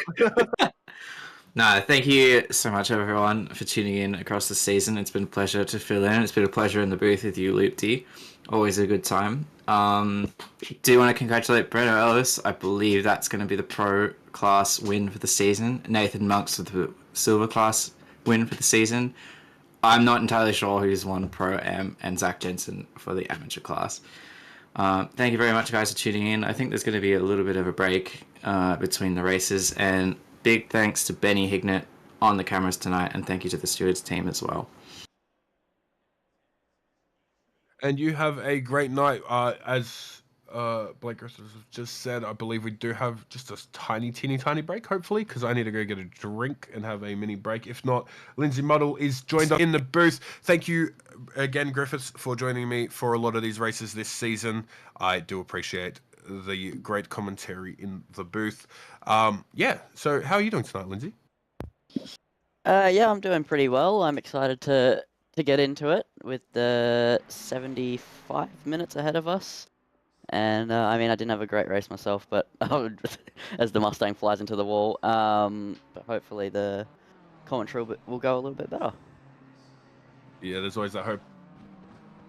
Yeah, we're going to go for a quick break, and we'll be back in just a few moments.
Well, welcome back to the sprint race for tonight at Bathurst. Sorry, my brain just went. We are now on Split Red, the split of the Bisons. We're currently looking at our Bison Man page on the screen. I'm now joined by Lindsay Muddle in the booth. How are you doing? Yeah, pretty good, and I'm happy to be back after missing last round. Other than that, I've been here every round, and I'm here to close out the season with you. It's been a pleasure, mate. Absolutely, and it's been a pleasure back to do it with you as well. I, of course, have been here, there, and everywhere across blue and red this season, but I'm here for the final round, finishing it off strong, and we're very excited. Any kangaroos on track? No, but there is a bison chilling on our screen, and I feel like that's even better. But yeah, I'm very, very excited for tonight. Just as a reminder, for those that don't know, you can go to simrigs.com. Simrigs do sponsor this series, and you get a 5% discount if you are a Patreon with OOR. So this is really great. And as Lucas Keys has said, bisons have migrated to Australia. They swam, I'm guessing, from Africa. Oh, and what is this that we are seeing? A nice, beautiful sunset. Oh my gosh, Oh, is that... is that what I think it is? Is that a bison sleigh? That is the rain bison pulling Bison Santa along. Yeah, it's all bisons here. But we are in for an intriguing split here with Addison already setting a 59.4. This is the split to watch. Addison is a very fast driver here, I believe, has hit 58 in the Ford Mustang without Bob. So I'm interested to see if he's able to do the same with Bob. Sonicus, also one of our quicker drivers, about to push it into the 59s with this current lap, almost 4/10 up on their previous time, 2 minutes, 0.3 almost. Great driving there. This is going to be fun. Hopefully not as bloody as Split Blue. Yeah, it was rough out there. Obviously, I was on the track driving for what I think 10 minutes before I had to bow out. I got into a massive pile up on lap 1, which was already hard enough. Came back with the safety car and then got into another incident, and I watched the race, and there was it just never ended, did it? No, it really didn't. Even when we thought it was starting to chill out. But that is a great lap there from Sonicus, 59.8. Not quick enough to put him up into first. Here we are looking at Johnson, about to push themselves into a 2-minute flat. That last corner, doing a little bit of damage to the time there, losing a 10th. But that's still a 2 minutes, 0.7, so very good time. Salvaggio also pushing a very good lap. This is everyone probably in the top 10 going to be pushing into the 2-minute flats. We're going to see who's going to get the 59s, though. This could... Oh, it's very close. A 2-minute 0.492. That is almost a full second behind our first place currently on the board.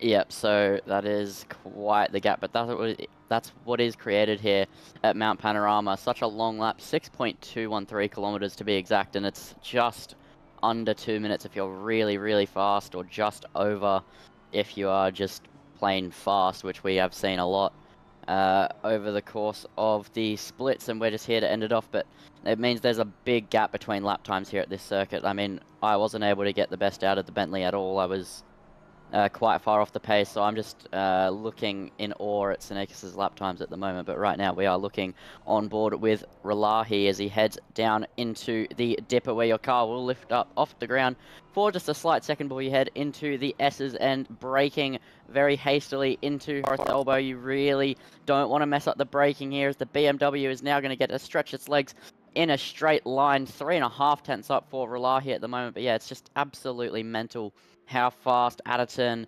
Senekis, Salvaggio are all able to go here in Split Red, and all of the other top guys in Split Blue, Yellow, and Green as well. They're just absolutely fantastic drivers.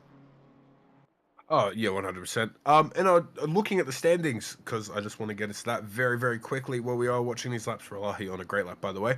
I believe Sonicus has got the championship already.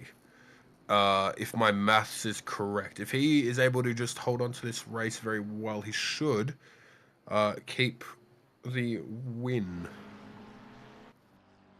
I would imagine so. I wouldn't doubt it. He has been up the top every single race except for his little muck-up in Zandvoort, where he was up the front and managed to, I believe it was speed into the pit lane that he did, and that ended that that race, but he still had a great comeback, but it wasn't up the front like he's normally used to. So, that's a McLaren off in the background at the chase as we look to Rashuti, who is currently 7/10 up. This would move them just ahead of Salvaggio if they get it round Murray's and rounding the final corner, 4th place, and it is just ahead of Salvaggio. And now we look to Senakis completely flat out through Reed Park and completely flat now as we head through towards McPhillamy, and that is a safety lift through Solomon Park and completely foot to the floor over the rest of the mountain otherwise as you had dipped down into Skyline, and now you dip into the Dipper as Brady Adderton in the bottom right hand side of your screen is about to, I believe, finish a lap, but don't quote me on that. No, he's just begun a lap, and Senakis is pushing currently 2/10 up as he heads on to the Conrod Straight. So this is where you've really just now got to keep your focus on the corners coming up in a very long distance, which is the chase. So it is a very tricky chicane. You've got to get the braking just right. It's where you can make or break your lap. Just talking from experience, I ruined a 7/10 up lap time, let alone 2/10 fighting for pole. So there's a lot of pressure on Senakis, but we've seen him perform under pressure time and time again. But he does make a mistake. He loses a 1/10 of a second as he heads through chase and now into Murray's, and it's one last braking zone to finish the lap. And across the line now, it's going to be a 1 minute 59.780, and it's still 3.5 tenths off of Brady Adderton, who we are watching right now, and he is nearly a 10th up as he heads through Solomon Park and now towards McPhillamy Park. So it is going to be absolutely crucial for him to extend his gap over pole, but right now 3.5 tenths, it is not going to be beaten by Senakis, who's back in the pit lane. So right now the favourite for pole is Adderton, and I don't see that changing. I mean, just look at what he's doing there. He's already a 10th up on his time, just going through the S's there, and he's coming down to Forest Elbow, still almost a 10th up. If he doesn't mess up Forest Elbow, this could be a lot of time. You can see it just moving around. As he does come out, it looks like he's maybe a bit slower than his pole position lap, but it's still enough to keep him in the green for the moment. We could be looking... Oh, I really hope we see a 58 tonight. We could be looking towards a 58 for the end of this qualifying. He will have, if he does finish this lap quick enough and no mistakes, will have another chance for a quicker lap, but he's currently a 10th up, coming in through the chase. 2/10 up now, moving back down. Yeah, see how much time that corner plays with you. Back down into just the 500ths up, and he's coming into the last turn. This is Murray's Bend, I believe.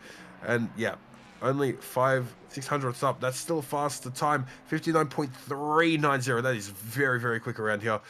Jean-Pierre Sonicas in the pits with a, again, 390.390 up. Down from Addison.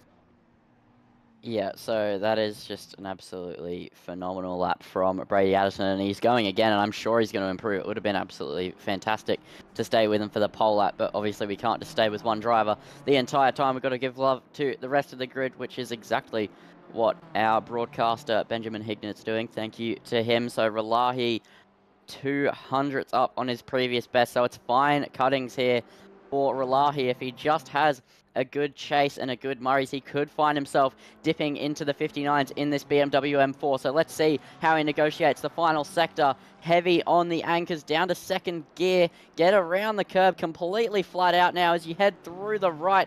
He is nearly a 10th up. He is a 10th up. He's got what he needs to get into the 59s. Will it be as he breaks into Murray's towards the apex? He's hit the curb. He's losing a little bit of time. I don't think it's going to quite be it. It's not. It's out by 800ths from the 59s. That is Adderton slow on the exit of the Dipper as well. Johnson to the line, 2:05 qualifying is over. Everybody just wrapping in their final laps now, but Relahi making a mistake, just keeping him out of the 59s, but it wouldn't have been another position for the BMW anyway.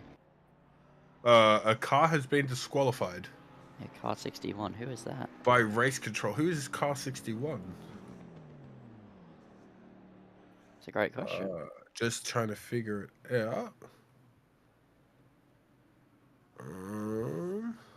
Salvaggio. Salvaggio has been disqualified by...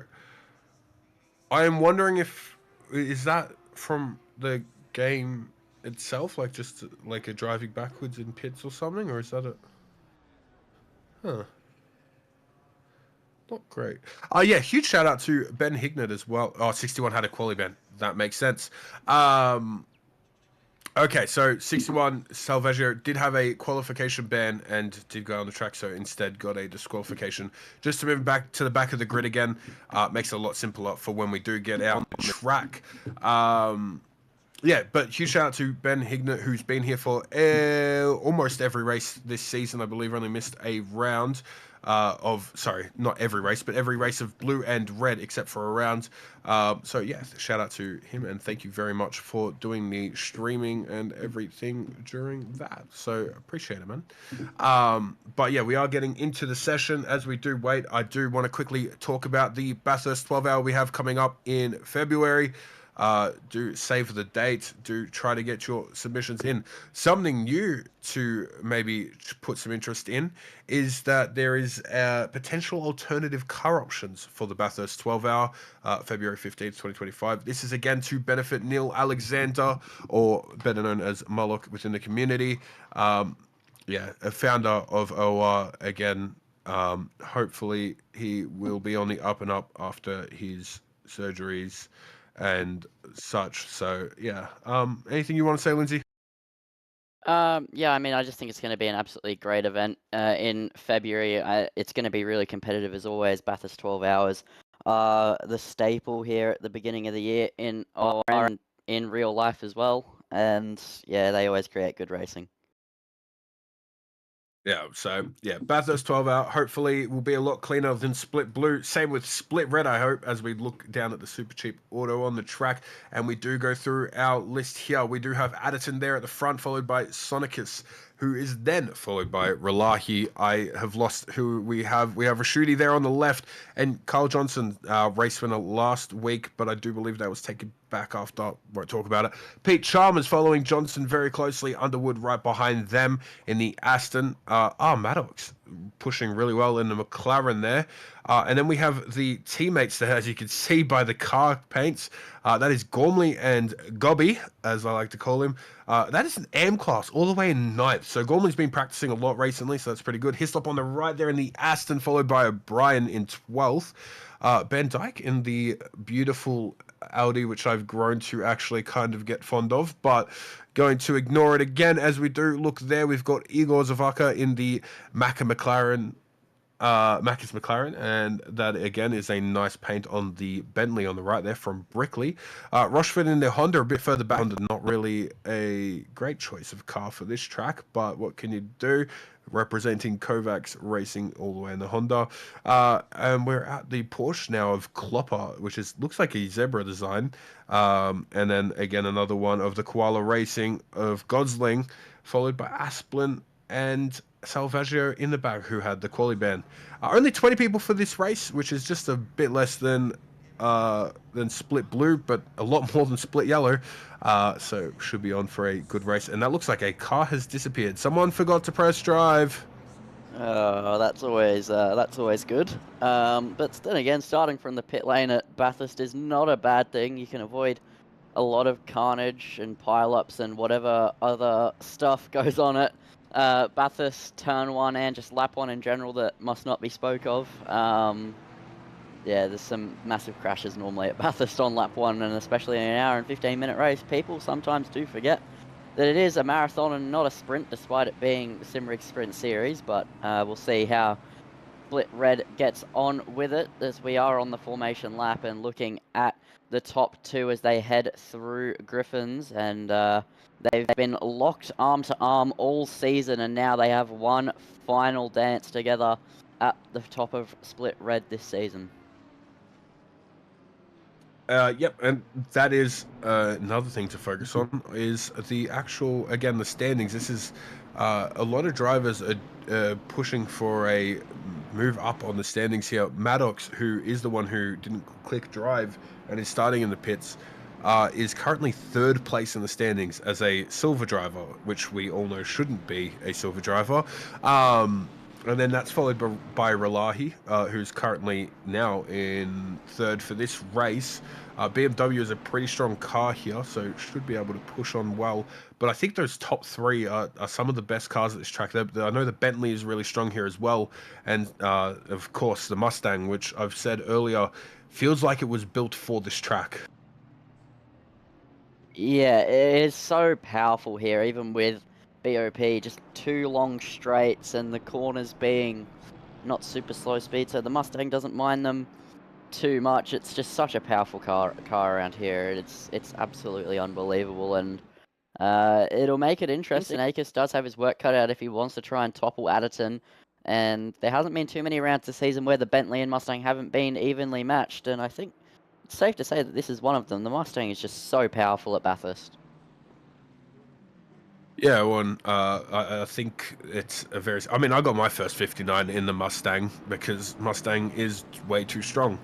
But yeah, we're on for a good race here, and I think that they're going to make it very interesting as we do approach the final 2 corners. I'm going to let you call this one. Yep, that's fair enough. You have been doing back-to-back commentary for ages. So anyway, here we go for the race start for one last time in split red. 75 minutes of racing action at Mount Panorama ahead of us, and it is going to be a very interesting race. So let's see, it's going to be JP alongside Brady Adderton for the start, with Relahi and Rashuti on the second row. So they slow down and hold 80 k's an hour as they head under the Liquimolly sign, and it is going to be ready for racing action, and the green flags are flying, and we are underway here for racing in Mount Panorama. Already Senakis trying the outside, couldn't quite get it done. Adderton holding the lead further down the back. There's a little bit of congestion. All of the cars bundling up together as we head down the mountain straight for the first time for the 75-minute race, and Relahi tried to put the pressure onto Senakis down at turn 1 as well. Wasn't able to pull it off, and Rashuti doesn't have anything to say against Relahi as further down the back, the 2 teammates in the Mustangs of Gormley and Gobe are going wheel to wheel as they head into the Griffin's Bend, but they look like they've dropped off this top 8 pack, top 7 pack just a little bit as they head into the cutting. And I would say so, as there's a lot of swapping as they head through the first sector split. Brickley, oh no, I forgot, it's ACC things. Oh, Yep. Anyway, as we head through into the mountain portion of this, as the 420 car is going slowly at the cutting, and so is the car number 765. So there's an incident to look at in the replays at some point. But anyway, down through Skyline for the first time this race, and Adderton already pulling a gap to Senakis, and what a lap one it's been so far. I am willing to believe that Adderton has more time than Chris Murphy at this track. And if you looked in the Academy chat the other day, you would see just how much time Chris Murphy does have here. Adderton is I'd be willing to say Bathurst. Yeah, I would agree with that. But then again, I was going to say who isn't, but then I remembered Nathan Monks and a couple of other people. But yeah, Bathurst, such a good racetrack. Best in the world, in my opinion. Nathan is now going to put a hit out on me. But anyway, they head through the chase, and we are already nearly 2 minutes in, as 2-minute lap times here at Bathurst. But everybody's just going to settle into a rhythm now. But those are 2 cars going wheel to wheel. Oh no! That is a BMW going very sideways, and the Bentley as well was sideways. I believe that was Brickley and Gosling who got into a little bit of a scruff there, and that is just the chase wheel to wheel for you. And yeah, that is just what happens, isn't it? Yeah, Adderton. Oh no! Off the track. He's made a massive mistake. He's on the grass. He rejoins back onto the mountain straight. Now Relahi is going to try and get his nose in. That allows Senakis into the lead. Adderton now loses out to Relahi, and now Rashuti is trying to go through here on the second lap. It's a crucial mistake out of Hell Corner. Can Adderton hold on to the podium places at least? No, he can't. He drops down to P3, and now Johnson's going to be the car behind him. What a mistake that is to make. That is really not what you want to happen. Leafy got loose there, and then it's pushed him out to the grass, which, again, still not what you want to happen. Your tires are now going to be burning and just really great. Yeah, look at this. This is... I mentioned this last race on how one of the drivers went into the wall there. It's just getting a little bit too wide. You know the track, you know the corner, and you just push it just that little bit too much. He's going to be looking for a pass at any opportunity now, but you just push that a little bit too hard there, and you lose it. And no matter what you do, and you got to keep on the line on this track. This track pretty much only has like a couple of lines that are really strong, and otherwise you're not keeping up with anybody. And if you push off, and here's another incident. Oh, it's just getting loose there. Yeah. Yep, that was why we saw the car 420 slow on lap 1 as Adderton already trying to make a move back onto the podium places as we head down the Conrod Straight, looking on the rear wing of Rashuti, and he's going to pull to the inside, doesn't commit to it, but he's keeping the nose in, and he is going to look down the inside, but he just decides to play the better of it and backs out of it. And that is not a move made just yet for Adderton, but he isn't going to wait around too long. He has the best pace on this grid. He's proved it, but he's made one mistake, and that's all it can take here at Bathurst, and he makes another one. He rear-ends Rashuti, and it's just going bad to worse for Adderton, and now he's going to be under pressure from Johnson as they drag race down towards turn 1. The Bentley goes down the inside of Hell Corner. Adderton trying to hold the outside. It looks like he's going to get the move done as Adderton once again going wide at Hell Corner, and that is Johnson up into P4. Adderton's race going from bad to worse. Oh, what is happening? Oh, tonight has been full of mistakes and really disappointing moments for a lot of drivers, and you could definitely tell that Adderton is going to be fighting very, very hard, but this could also become dangerous for him as he does push a little harder to get around these carts that he knows he can be faster than. It can end badly, but I've got hope that Adderton, who is, again, as I said already, a Bathurst main, he loves this track. He's going to be wanting to do really well here. Yeah, and he is just going to try and power his way back through. Obviously, Senekis has gotten away quite a bit, but it's a marathon, not a sprint. It's 75 minutes after all. He has plenty of time to make back what he's lost. He just has to get these two in front of him. I think that's the most crucial part. And then he'll be more in the fight, as Ralahi is just a bit quicker than the two that he's got in front of him right now of Johnson and Rashuti. And then he's got to chase Ralahi, and then the big one, Senekis.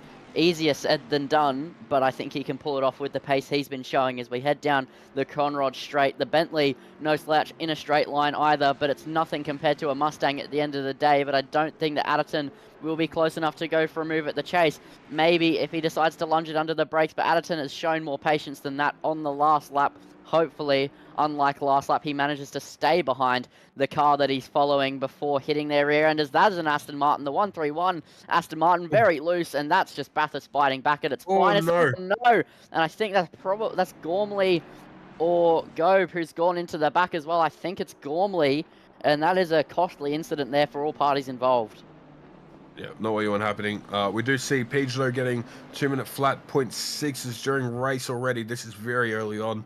I'm wondering how much fuel he is running in there. But Adderton also still looking for maybe a passing opportunity as we do come up towards turn 2, but it's still too much of a gap. Here we've got a replay of the incident. Yeah. So this is the second drive. I believe this is... Oh. Yeah, I think that is Gormley there. Yeah, it would have been. Just look at the gap Gormley has to his teammate Gobe there. Just 6.9 seconds. It was not like that a couple of laps ago. So I would imagine that that is the case. As Brady Adderton, we look underneath the rear wing of Johnson, who's the car he is chasing. And yeah, it just looked like Gormley made a mistake and then ended up adding into the stacks on as Brady Adderton pushing Johnson through McPhillamy Park. He is a lot quicker at this stage of the mountain and mostly through the rest of the lap as well. He just can't find a place to overtake. He just has to get the run through the dipper, the S's, and then get a good exit off of Forest Elbow, and he should find a move on the Bentley, but it's so quick on the acceleration, it's going to be tricky for Adderton to find the move as we head on to the Conrod Straight. That was a little bit of a slide, a kick out of the tail there from Adderton, which is just going to make his job that much harder as he flies down the Conrod Straight. The K's an hour just climbing on his speedo as you reach a maximum of, I believe, 286 K's an hour here in the Ford Mustang as we look on board. Yep, 287 there briefly for Adderton, in fact, and he stomps on the brake pedal for the chase, and he isn't able to get a move done on Johnson. So he's just struggling to find a way past, I think, at this stage of the race. Yeah, look, it's not the easiest track to pass on. Oh, is he? Oh my! He just slid all the way through that turn. He's really not having a. Oh, okay. So we do have a little bit of an update on what's going on with Adderton. He's racing with conjunctivitis and strep throat, so I can understand why so much is happening. A 59.3, nonetheless, with that kind of with that sickness, is incredible. So he's racing really, really well. With all those issues, but he's got to push through. This is a big pack that we do have coming along the main straight. We do have a replay of him sliding through that final turn there, so managing to hold it out. But look at the size of that pack. Yeah, and it's not slowing down as Ben Dyke is battling with Gormley as they head into Griffin's Bend, and it looks like Ben Dyke takes the place. Gormley falling down the order just as quickly as he made his mistake at the skyline. So the damage I think that his Mustang has, if I saw correctly, is really hurting him as he heads up the mountain. And next up, who is going to try and overtake him is Hislop, and then Zavaka, then Brickley, if they can all find a way to get past him. But Ben Dyke already stretching his legs, same with Rochford and Salvaggio, who all got past him at the beginning of this lap, as Hislop now goes down the inside of McPhillamy Park. That's a brave overtake, but he makes the move, and what a move it was. And that is just showing the amount of damage that the Mustang of John Gormley has. He is going very, very slow, and that is hurting him very, very heavily as he makes a mistake. Oh no, the McLaren nearly followed him, and that's another wall there for John Gormley, and Zavaka nearly followed him in the Macca's McLaren as well, so that was nearly a huge moment, but he's managed to hold on. But now Zavaka's going to be under pressure from Brickley as we head onto the Conrod Straight, but he did get a better exit than Brickley. But it's going to be Bentley versus McLaren versus Porsche versus McLaren here in this 4-car train. It was such a big train at the start of this lap, and now it's very much spread out, but there's still 4 close together. Will Brickley try and hunt for a move? Here's a replay of, I believe this is, I'm having a blank of his Johnson? name. That's Johnson. Yeah, it's Johnson. That's what I was trying to think of. Johnson having a little bit moment there at Skyline, and Brickley wasn't able to make a move on Zavaka, but that train spread out very, very quickly as the 833 car. Very slow. Oh no, that's another car misjudging the brakes and hitting their competitor, and that is Brickley steaming into the back of Zavaka, as we now have a replay of Hislop going down the inside of McPhillamy. That is such a brave overtake. It is a very, very brave overtake. Look, this is this is going crazy. We've had a very interesting start to the race. I believe a few drivers pushing too hard for a hour and 15-minute race. It's definitely not needed to push probably that hard that they are.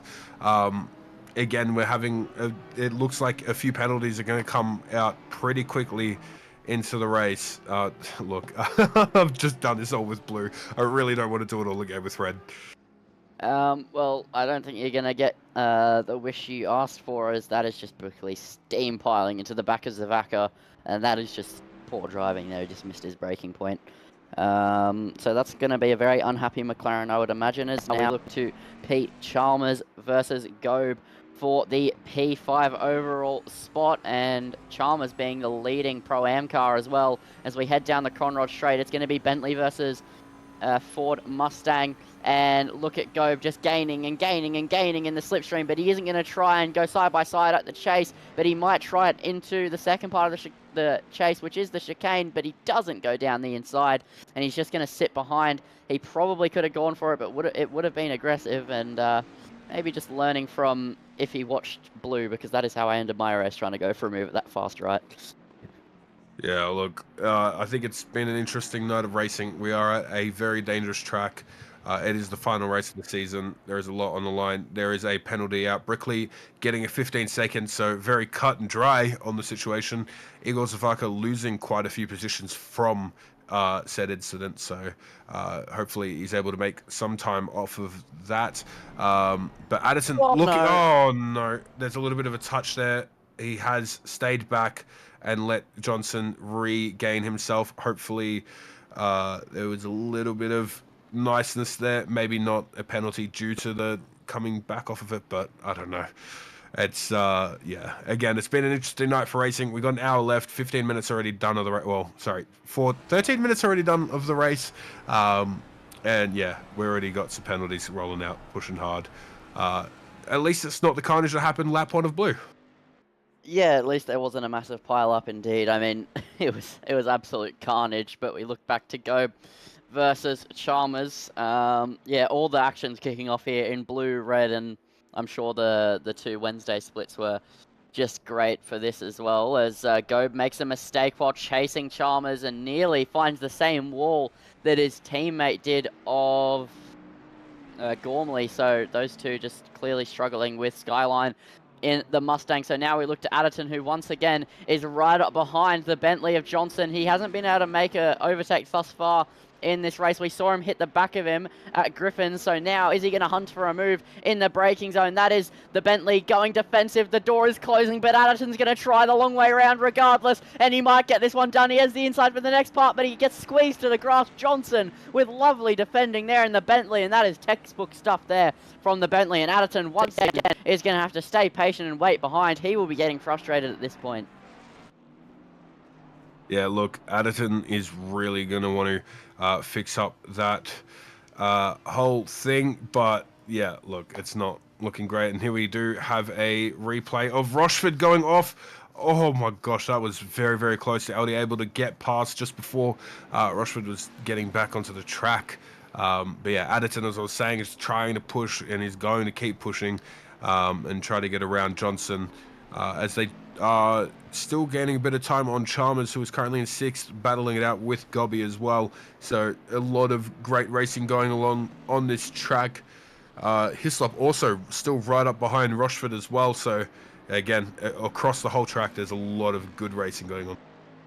Yeah, there's good racing and poor racing side by side, and it's just the contrast between the two sides of Mount Panorama. I guess it's a long lap, it's a tricky lap, so mistakes are going to be made more than usual. So it's just something you've got to live with when you watch a Bathurst race, and you also when you're the one driving at Bathurst, as we have now hit the 59-minute mark. So we are under an hour to go, so we're 15 minutes in, and no sign of slowing down as Adderton nearly runs into the back of Johnson again as they now head towards the 1.9 kilometer Conrod straight. And now Adderton already hunting early on down the straight as they head under the banner, and now they're going to go wheel to wheel, but Adderton not quite having the legs. He's picking up the side draft now. Will he try the inside of the right hand kink as they head towards the chase, and now through the chase once again the Bentley defending the inside. Adderton's going to try it the long way around for the second lap in a row, and for the second lap in a row Johnson holding the place. It really is textbook defense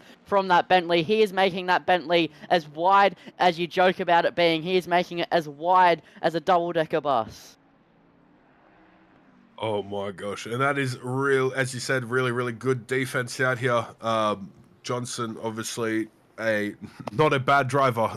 He is in silver category class, but Addison also a really, really good driver, especially here out at Bathurst. So Addison will probably either be getting annoyed or pretty happy with this sort of racing. Probably more annoyed with himself with the start of the race spinning almost. But yeah, as I said, it's been a great season. I think this is Addison's first season, and he's come in very, very strong in that Mustang. So yeah, it's been very great to watch this split with him. As we do see Gobby here right on the back of another Bentley. This is two battles of Mustangs versus Bentley. Gobby in the Mustang versus Chalmers, and then Addison in the Mustang versus Johnson. Johnson and Chalmers are teammates, I believe, as well. So this makes it even more interesting. It's kind of like a Mustang a battle of teammates almost. Although, yeah. Yeah, as I noticed that Johnson did hit the wall out of Reed Park, so he hit that infamous outside barrier, so that could cause him some problems as they head through the S's and towards the braking zone of Forest Elbow. If you look to camera one, Adderton closer than he was even on the last lap And now we focus on them once again for the 1.9 kilometer stretch of road that comes ahead of them, full throttle from now, and it's just going to be gaining in the slipstream for Adderton. He has to sit in the slipstream longer than he did last lap. He knows it won't work if he pulls out early like he did last lap as they head under the Pirelli board and towards the right-hand kink that begins the chase. And once again, he's going to get defended to by the inside. He's going to try a long way around for the third lap in a row, and once again, he's not able to get through, but Johnson this time makes a mistake, and Adderton does get through. That's a huge mistake from the Bentley, but it's also a great save by Johnson to keep that car going in a straight line. What a save it was, and what a piece of defense it nearly was, but Adderton getting through, finally back up into P4, and now he has to chase down Rashuti and then Relahi. It's going to be a tough order ahead of him, but he has a long while to do it, and now we look to Gobe versus Chalmers. The Bentley held onto the place, much like we saw between Adderton and Johnson for 2 laps, and now we're looking to the other Mustang Bentley battlers. Here is the replay, and just heading down into the chase, just too early on the turn-in maybe, or just the car just stepping out on the rear mid-corner, and now we look to the Mountain Straight, where another Mustang Bentley fight is continuing to rage on. Yeah, as Slade's just said in the chat as well, Adderton's just been unleashed, and this is where he's going to absolutely smash out the times if he's able to hold on strong. Not trying to put a curse down, but he is, as I said, a very strong driver here, so we should see some good laps from him now. He'll be pushing that car to its limits. Gobby again, yeah, right up behind, 3/10 behind Chalmers as they do go up into the mountains. This is, again, not the greatest spot. You do see Gobby getting a little bit loose as he gets close to that wall, and they do come around. This whole section being flat and maybe just a slight lift off over through here into Skyline, and as they come down towards the S's, it looks like they're going to brake before. A lot of cars don't need to brake as you come in, and they're still pushing so hard, and you see them go down the dipper there. That's given a little bit more of a gap, it seems, there to Chalmers, but Gobby not letting it get too far away right behind him. This is almost reminiscent of the last lap with Adderton and Johnson, just how close they were, but it looks like Gobby's just a little too far back. I think not enough tenths there for Gobby to be able to go for a pass. It looks like there might be even that Gobby... Does Gobby have any damage? He looks slightly slow.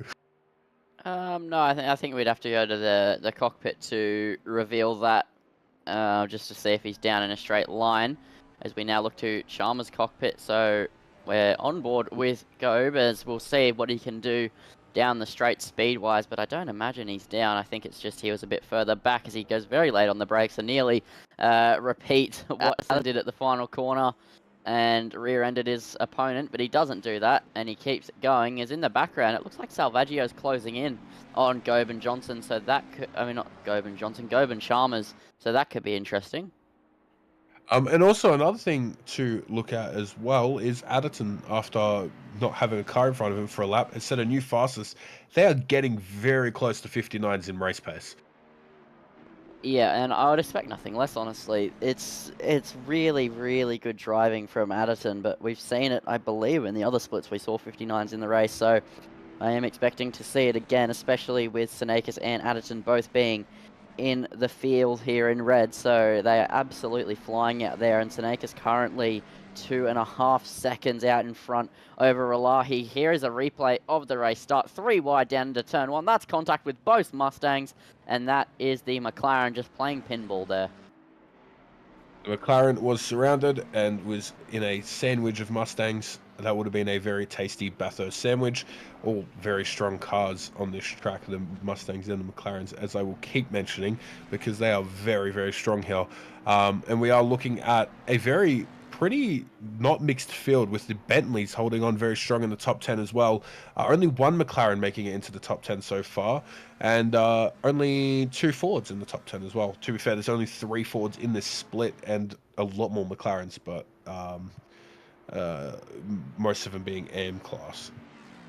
Yeah, and Zabaka, O'Brien and Asplin at the bottom of the field there. 3 McLarens to top it off at the back. So just trying to trundle along, and that is where most of the McLarens on the grid sit, and Salvaggio and Maddox as well sit in there as well. Other than that, there is 2 Fords on the grid, so it's not very balanced in the amount of cars, but then you could say that about the Bentley. There's about 1,000 of them here in split red, so There's a lot of double ups of cars in this split, but that's what you expect to see with the way that the bop is and stuff. As much as the cars try to stay equal, there are still going to be cars that shine above the rest. Here's a replay of Hislop following behind the Honda NSX, and that is a wall at Skyline. That is not how you do that corner, and you can't park there, mate. And I think Maddox might have just given him a little bit of a nudge. You can't really like stop there as you're going down. Your car just keeps sliding. So I imagine there was just a little bit of a nudge from Maddox as he was probably very, very hard on the brakes trying to stop. Yeah, and it's just gravity. It's a downhill section, so gravity is your worst enemy at Skyline, but it's also your best friend as well, because if you didn't have gravity at Skyline, you would just go flying off into the abyss of rural New South Wales. So I guess it's you take some, you lose some. As through the dipper, Brady Addison has closed in rapidly on Rashuti just 2 laps ago. The gap was 3.5 seconds, so he is closing in significantly every single lap. So I don't think it's going to be long before we see a Ferrari-Ford battle. We saw how long it took Addison to get past the Bentley of Johnson, but the Ferrari not quite as quick in a straight line as the Bentley, so I think it might be a little bit easier for Addison to get past the Ferrari once he catches up, as right now we're looking to Gobe and Chalmers onto the straight once again here with 51 minutes to go, so they have a lot of time to go battling. Salvaggio is closing in, much as I suspected a few laps ago. He is right there in the background of this battle, and you can see the onboard of his McLaren in the bottom right-hand side of your screen as they head into the chase. And looks like Gobe isn't quite close enough. He is struggling to close up, but he goes on the brakes down the inside. There's contact between the two of them. That's Gobe making a mistake. Maybe through goes Salvaggio. He is going to go wheel to wheel with Chalmers as they head into the braking zone. They're side by side through Murray's. Can Salvaggio hunt the long way round? No, the road runs out. That invites Gobe right back into this one, but that is a massive moment there for Gobe, just a little bit late on the brakes. I don't think it was intentional either. He nearly slotted in front of the Bentley regardless, but he wasn't quite able to pull up, and that is the Ford of Gormley, who is Gobe's teammate, right up behind him, just coming out of the pit lane. As there it is, yeah, definitely not intentional to go that late on the brakes, and he just drove out into Chalmers, and it paid him back with the contact, and that was nearly a through goes Salvaggio moment there, but he did get one place from it, and now he's going to be hunting Chalmers. Yeah, and look, they're driving really, really well currently, even considering that little bit of contact, which you kind of can expect with the late braking there. Salvaggio getting a little bit loose through, I believe that was the cutting there, so not the greatest spot. People wanting to see that tap again, which I'm also interested to see again as well. Addison only now 9/10 behind Rashuti, obviously wanting to make up space. That is Gobby touching the wall there, not a great spot. It's probably about half a second's worth of damage on the door there. Won't do much to the Mustang though, as he is going to try making up those places that he just lost. These are all very, very strong drivers out on the track tonight, and we do have 49 minutes left of this race. It is going to be some good fun. Another thing to also talk about is, I was talking about in Split Blue, the Astons. Both of the Astons in this split have done a disappearing act. It seems like Skyline is not the safest place for an Aston, which I mentioned in Split Blue. It is crazy to see Curley pulling off such lap times and being so good in it when it is probably one of the not so great cars at this track.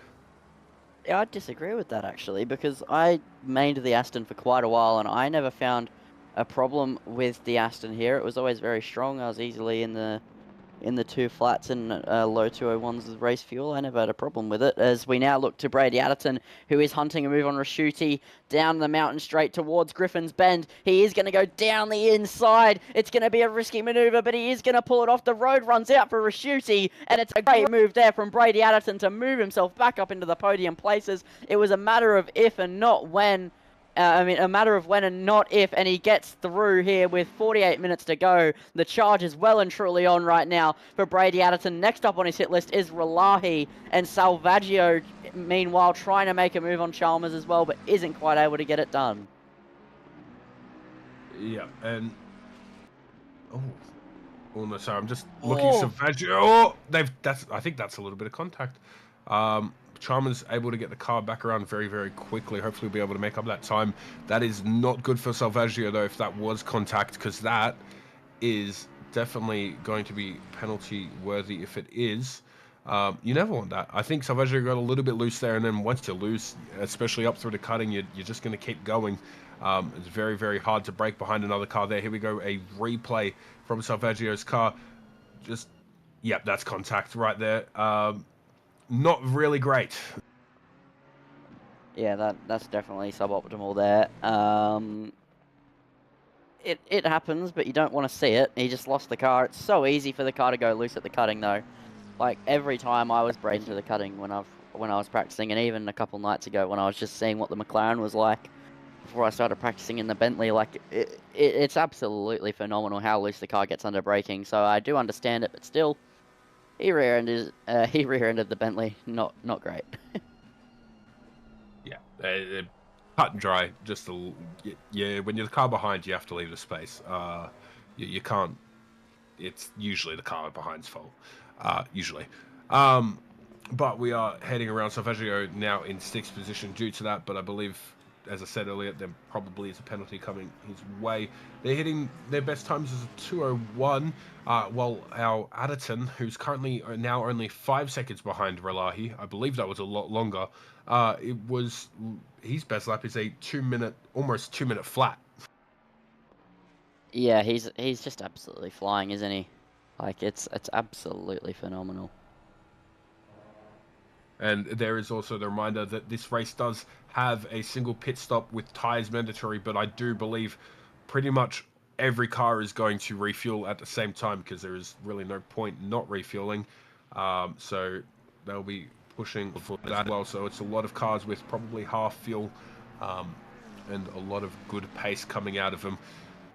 As we will probably see in the next, I'd say 15 minutes, maybe a lot of cars going into pit. Yeah, and I think you're right.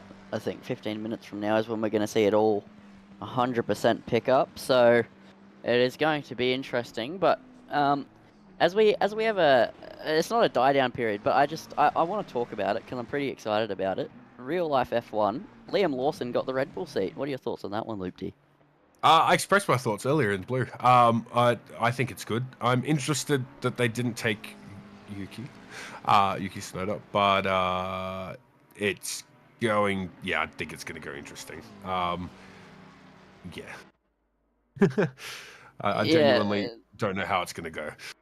Yeah, it's either we see the Red Bull effect and Lawson's career gets ruined despite his amazing talents. There's a bison! Oh my god, and it has a Christmas hat on. Yes, the migrating bison who migrated to Mount Panorama, more specifically Australia. Yeah, we've now have bison. They've come from Africa, and there is the penalty for Salvaggio, which will be the one up in the cutting against Chalmers. Sorry, my brain died for a second. But yeah, Bison out in true force. Hopefully they are holding strong. I declare this season the season of the Bison. This is season 19. Yeah, we're season 19, Bison season. Yep, and then next season we have season 20. What animal is Loopty gonna pick next, guys? Take your guesses. Well, we're starting on Silverstone, so probably just me spinning again. Oh yeah, I forgot we're starting at Britain. I am looking forward to that one. I have absolutely no clue what car I'm going to choose. I could go back with Old Faithful in the Aston, but then I'm going to hate myself after round one because I just don't like it at Silverstone. So I'll see what I pick. But anyway, yeah, that's actually it's a good segue. Next season sign-ups are open for the Simrigs Sprint Series, so get all signed up for that one. It'll be another great season of racing next year as well. So I can't wait for that one. Yeah, no, look, next season is going to be amazing. I agree. If we could set that up, Ben.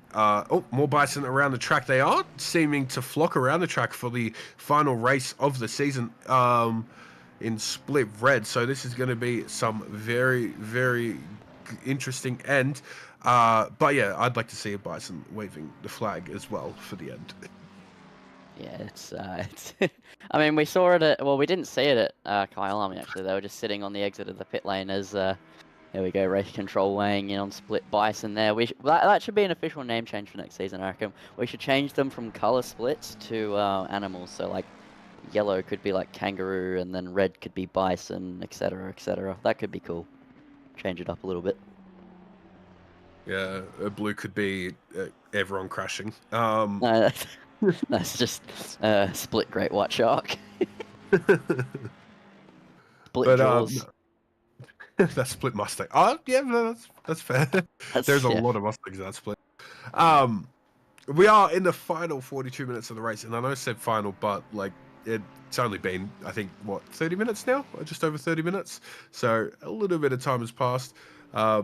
Again, up here at the front, still setting 2 flat times, going crazy with his nice bites. I mean, Africa livery, and then Relahi not too far behind. Only the people at pretty much half. Most of the AM class have pitted already, which is an interesting tactic. Yeah, I mean, I'd say that's because most of them have gotten into an accident already, to be fair. I mean, we've seen most of those names in replays or yellow flags. And so it wouldn't surprise me if they've just taken it after having an accident and then just going to stretch it to the end now as we look to Brady Adderton, who is closing in, not as quickly as he was to Rashuti, but he is closing in on Relahi. The real question is he easily going to be able to get past Relahi, or is Relahi going to put up a fight? I'd imagine he's going to put up a fight, but then the actual question I was trying to get to was, is he going to be able to catch Senakis? There's a chance. Because I'm just waiting for the timing board to change back over. But Relahi is only, I believe that said 3 seconds behind, 3 seconds behind Peach. So that is only 6 seconds ahead of Adderton. There's still 40 minutes left of this race, including a pit stop. If Adderton's able to not mess up the pit stop, and this is assuming Peach also doesn't mess up the pit stop, and Adderton is also still hitting those 2 flats, like almost exactly 2 flats, there's a decent chance. There's a lot of ifs.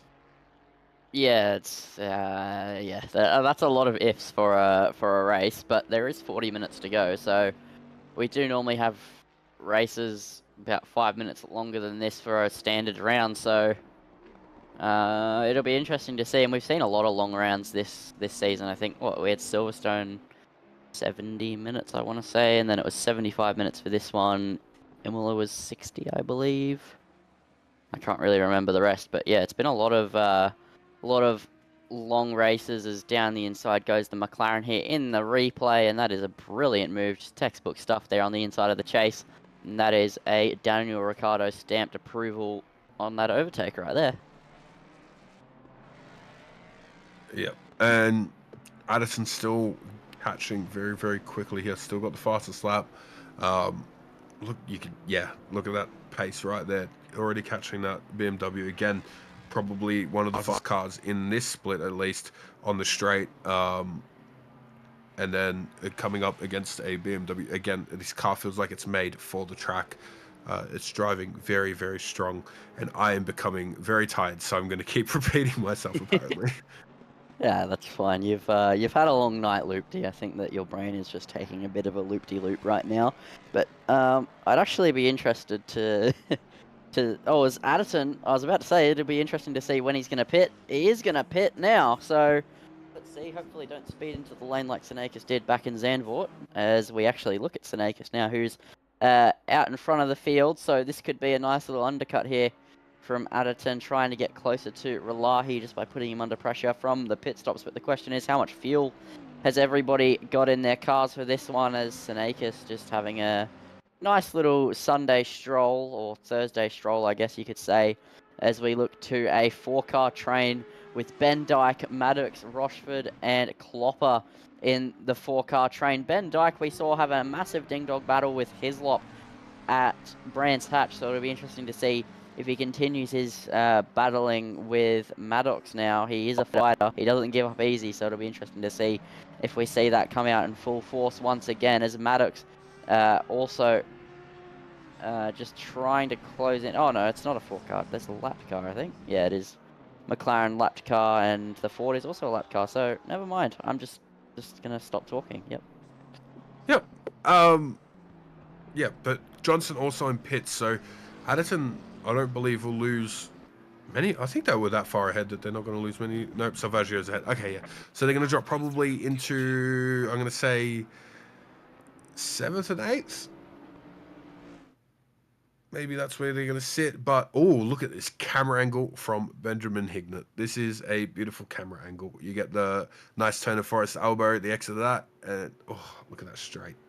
Yeah, I mean, it just makes the undulation look so much bigger as well. Like that, it just looks like it goes vertically down and then straight back up, which, I mean, it's not inaccurate. Like, I mean, obviously it doesn't go that steep down, but it definitely feels like it when you're in the car. As Snake is also now pulling into the lane, responding to the pit stops, and also probably just responding to the big red flashing light saying, "Hey, you don't have fuel. Box now, or we're done." So. It'll be interesting to see where Adderton comes out in all of this. So his best lap right now is a 2-minute 005. 5 thousandths off the 1-minute 59s in race trim. So I'm sure he's going to be hunting that as fast as he dares. And it is going to be interesting to see if he does breach that here in the latter stages at Mount Panorama. We are past halfway through this race, so it is now just absolute gloves off time as everybody comes into the pit lane. Yep, and as we do watch Brady Addison, as the pit lane stuff does happen, I think so. That is Page currently still in the pits, so we're going to see how close they do make it as Addison is going through the chase and then heading down towards Murray's corner. Page is still in the pit, hasn't moved from his box yet. That's him being released from his box as Addison does turn the final turn. It looks like they're going to come out just ahead of him. Yeah, so let's see the live gap here as they exit turn 1, and that is Addison in the background, so I'd say the gap has stayed about the same. Sinakis does have some traffic. Relahi just about dodges it, but Addison is going to have some traffic to negotiate up the mountain, which is just the opposite of what he needs, as Sinakis on the back of, I believe this is Maddox, who he's looking to lap as... Oh, into the cutting! Oh my god, that is close. And that was nearly Maddox being absolutely punted by Sinakis there, but he has better control of his car than that in the Bentley, and he manages just to avoid it with a little bit of cooperation from Maddox as well. As he's actually not lapping Maddox, sorry, he's trying to re-overtake him. I'm just all out. I can't keep up tonight, I guess. To be fair, I couldn't figure that either. I think the timing boards were a little bit the messed timing around. board, it wasn't showing Maddox in the top 5 at all. Anyway, oh no, Oh, that's no. Addison slamming into the back of the McLaren, and that's he's been tapped around as well. The McLaren didn't hold the brakes. It's all gone wrong. Addison at fault for the first bit of contact, then the McLaren kept rolling at the second bit. It's just going bad to worse for Brady Addison, and that are his chances over, I dare say. That is a huge moment as he is back going again. But now he's going to be under pressure from Rashuti, and he just can't catch a break tonight. Tell you what, though, he didn't lose the position from that, but I'm wondering if a penalty will come out from that, which it could be likely. I wonder if we will also get a replay, because I kind of do want to rewatch that again just to exactly see what happened. But as they do head down the straight, I'm going to say Addison probably has a bit of damage, meaning it gives more of a chance to Rashuti, but I don't know how much damage. Here we go. Here's a replay. Addison right on the back, obviously wanting to do an overtake. They're blue flagged, and you do see, yeah, it's just Addison getting a better exit as who is that in the Koala Motorsports car was trying to do an overtake on the Mustang, I believe, of Gormley. So yeah, it has not really ended well for either of the two cars there. Yeah, and I mean, Addison definitely at fault for the first bit of contact, but then the McLaren just kept on rolling. He's obviously trying to get off the track, but he should have just held his brakes when there's a car still beside him from the contact. But yeah, it's just an unfortunate string of events. It wasn't... I mean, I was going to say it wasn't too bad from Addison, but he did just drive into the back of somebody, so... he's having a rough night. I do believe Addison was only, to be fair, within a second before they reached turn 2, which most would let off and let the drivers who are up a lap past. But again, everyone's here racing, and it's kind of difficult to make sure you're getting the right timing, but I'm not too sure. But anyway, we move on. That is I thought that was a bit of wall contact there from Gobe, but I don't think so. I think it was just the camera angle being right up against the wall. It's Adderton is really under pressure here from Rashuti as they head into Skyline. The Ferrari a lot faster at this stage. Some tyres and some damage, I would say, from Adderton, probably overheating from the spin, and then damage to go with the contact as well, as that just invites Stefano Rashuti right into where he'd want to be to try and get the place back. And this would be, I believe, ultimately for a podium place. Yep. And Maddox still needing to pit. Same with Chalmers, who's currently in first, also needing to pit. With Sonicus only 11 seconds behind Chalmers, so Sonicus again pushing very hard, making a bit of a lead on Relahi. 2 seconds currently the distance between the two. And then we see Chalmers, our current race leader, just trying to make the gap a bit bigger, but Sonicus is shrinking that down there now with 5/10 up from the last timing board. So he's definitely putting in the work to try to catch up to Chalmers and make the pit stop have as much damage as it can. Yeah, and it's the crucial part of this race now. Like, you just got to push on and just see where you find yourself. And yeah, so we're going to see Adderton trying to push as well. Probably a little bit shaken up from that incident on the hills, but you do have Rashuti gaining still time, catching up onto Adderton as well. Only 5/10 behind. It's very, very close between these two now as well. Yeah, I believe these are the two closest cars on the field to each other. They're actually on the same lap from what I can see. Yep. So it is going to be interesting to see how the battle develops. And Addison he hasn't looked like himself since that incident. He is still pushing along and he's pulling away from Rashuti just a little bit. But as we said, I think there's damage there. And I think that's really hurting him as well. That's just what he's dealing with as well. As we saw in chat earlier, conjunctivitis and strep throat cannot be easy to drive with, I dare say. Oh, that's a beautiful camera shot, that. I rate that. Hignett pulling out all the stops here in the final race. Take it, bow, Ben. Yeah, and again, shout out to Benjamin Hignett for the great camera angles tonight. We've been getting some great shots as we do look at Addison going past. Currently was 8 seconds behind Maddox, who is yet to pit. Yeah, it's looking like an interesting race here again. The splits being different but also similar in ways tonight, and I am not sure how to feel about it for the final races of the season.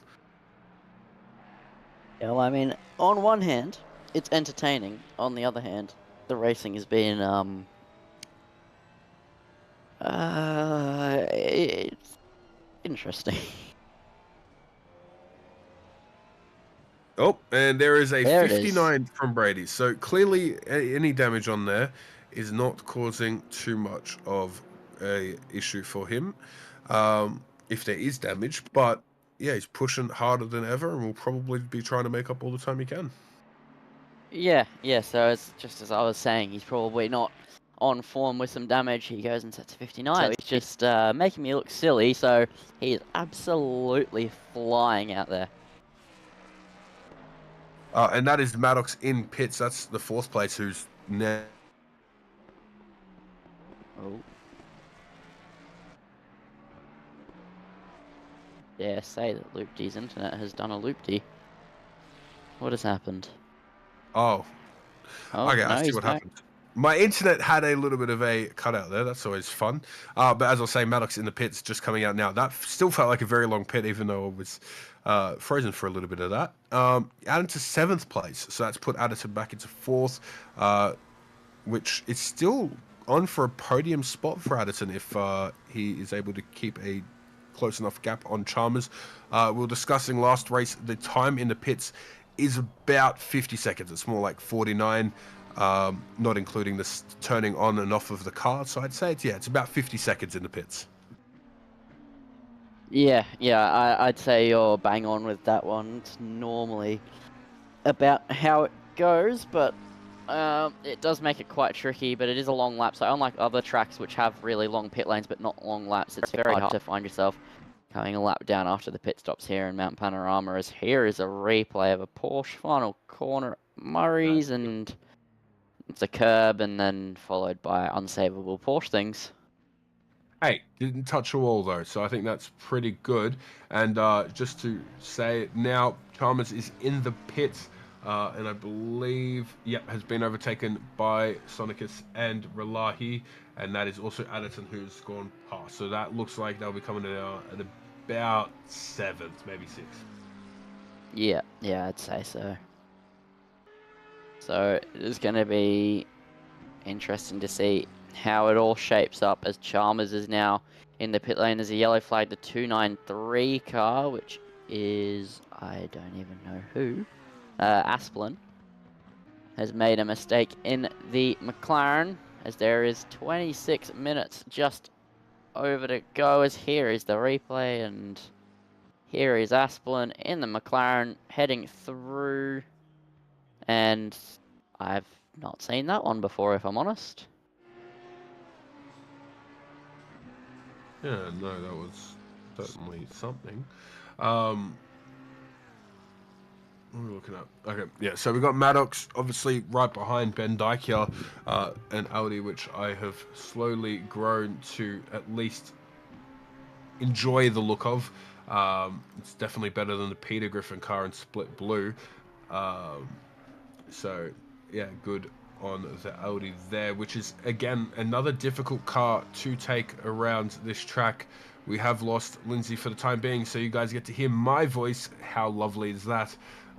26 minutes left of the race.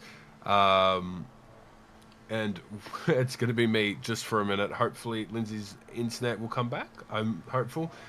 If not, we'll push on strong. We're currently on board with Salvaggio as he does head down through the S's into the dipper now, and that is very, very strong right through there. Good to go fast. Yeah, I hope you're not next as well, because that would probably be not too great. Salvaggio putting in for a decent lap time here as we go around onto Conrod straight out of Forest Elbow. Pushing good. Oh no. Moving on to Pete Chalmers, who is just a little bit ahead there of Salvaggio, who is following Gobby as well. Carl Johnson in front of them. I'm assuming they'd want to probably not let that happen, and Chalmers is going to attempt to move up into 6th. And I'm just looking at the timing board really quickly to see what we've got going on. Zavaka now into 13th position after the incident early on, and only 8/10 behind Klopper as well in the Porsche, who had that little bit of a spin earlier on. So again, another decent race from Igor. Maybe if he's able to pick up the pace just a little bit more in his last 24 minutes, he could be on for another top 10 after Imola's interesting race with Igor, which we were all rooting him on for, and I'm rooting on for him right now to make it up there. Very close between Klopper and Igor. The Maka again, so strong here.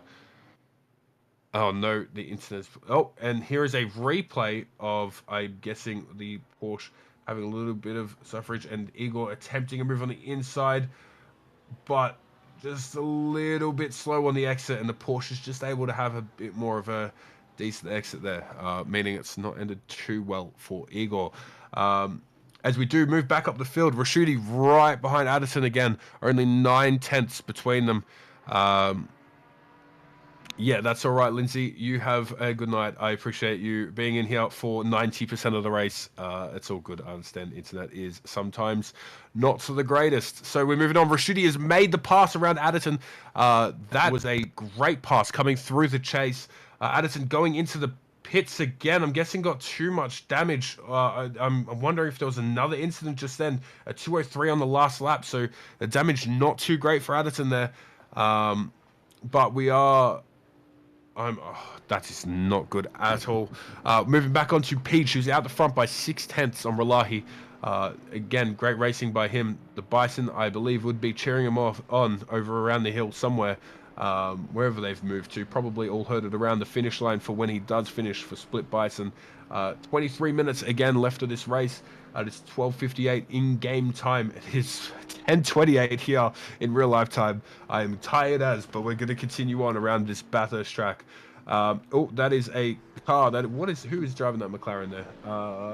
293. That would be Asplin. So you do see Peach running up on a blue flag, very, very close together. And they'll probably meet coming out of Forest Elbow, where Asplin will need to move out of the way so Peach can resume his time around. Now, this is where the Bentley does do strong coming out of these corners. They call it the boat, but it's not really much boat with the speed it has. If anything, it is like a roller coaster in that car. I don't understand the right-hand drive, but it drives well. Addison moving back a lot of positions due to the pit. He has exited the pits now, though, ahead of Rochford, so that's put him down into 10th position. I'm guessing he's just wanting to probably push for a faster slap now with the amount of damage that he probably had, which was impeding on his ability. But yeah, we are out on the track. Let's listen to the cards for a second so I can rest my voice just for half a second.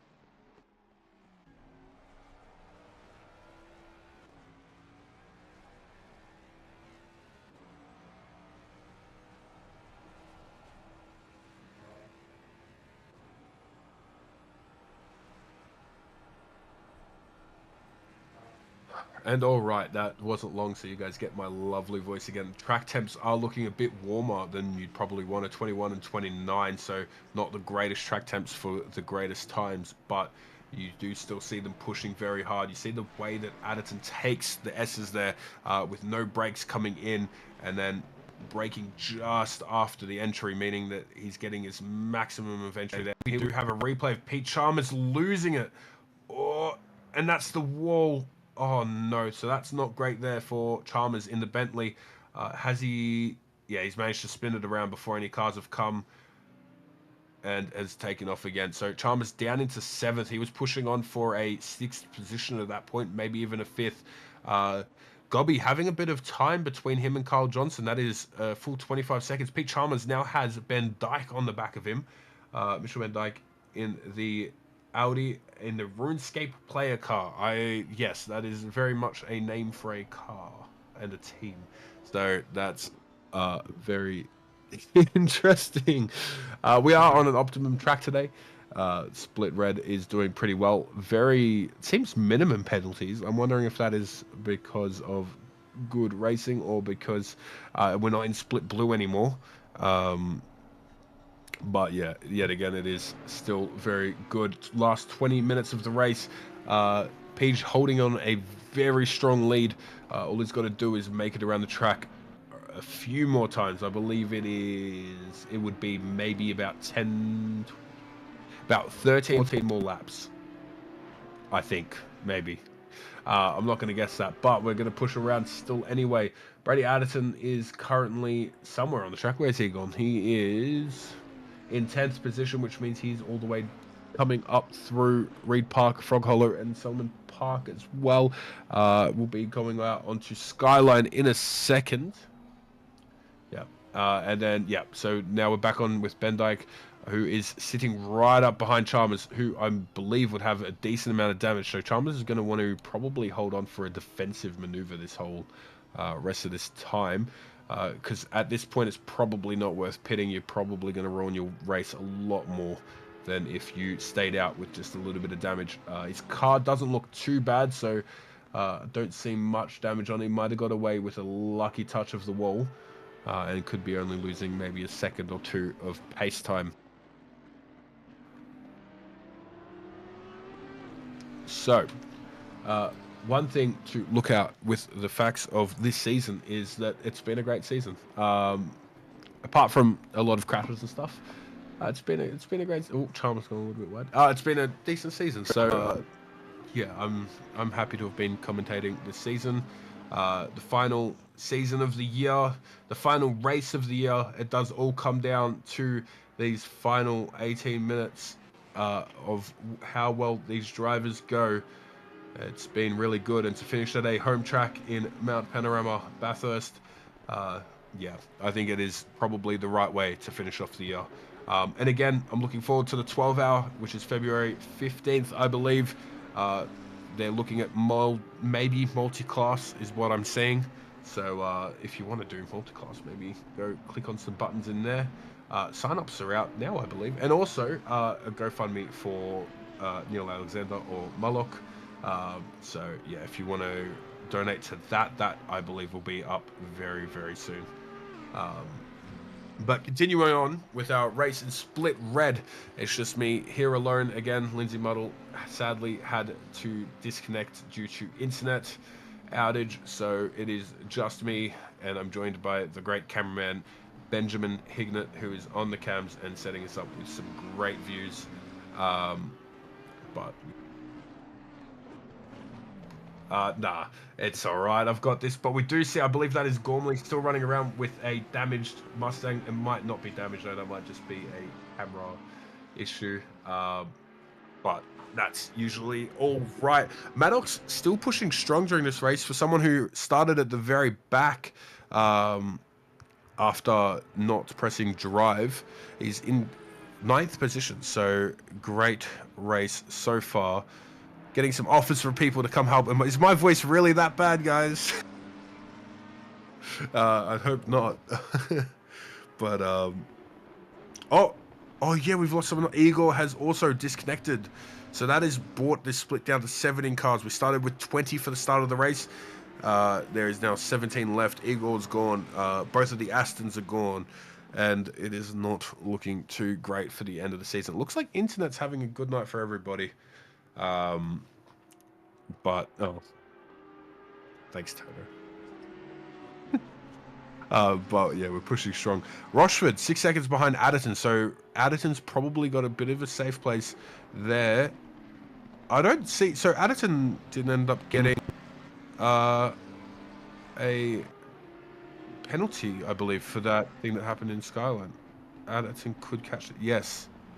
Look at the times. Oh, okay. So Adderton, at this current pace, while they're battling, has...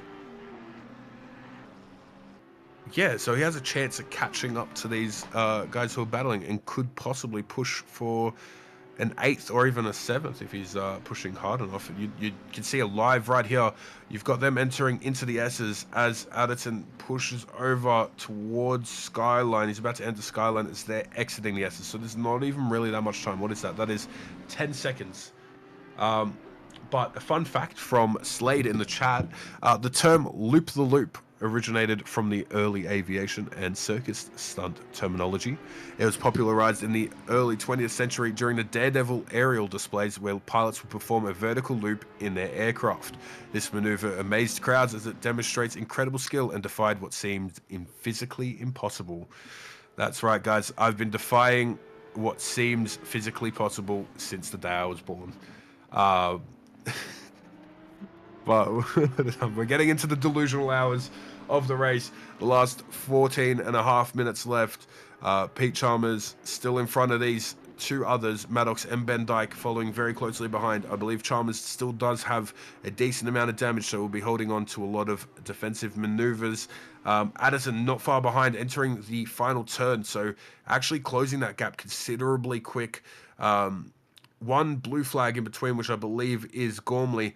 So still lots and lots of time. We might even see Addison pull out right there. That is Addison at the entering the straight as they are halfway down.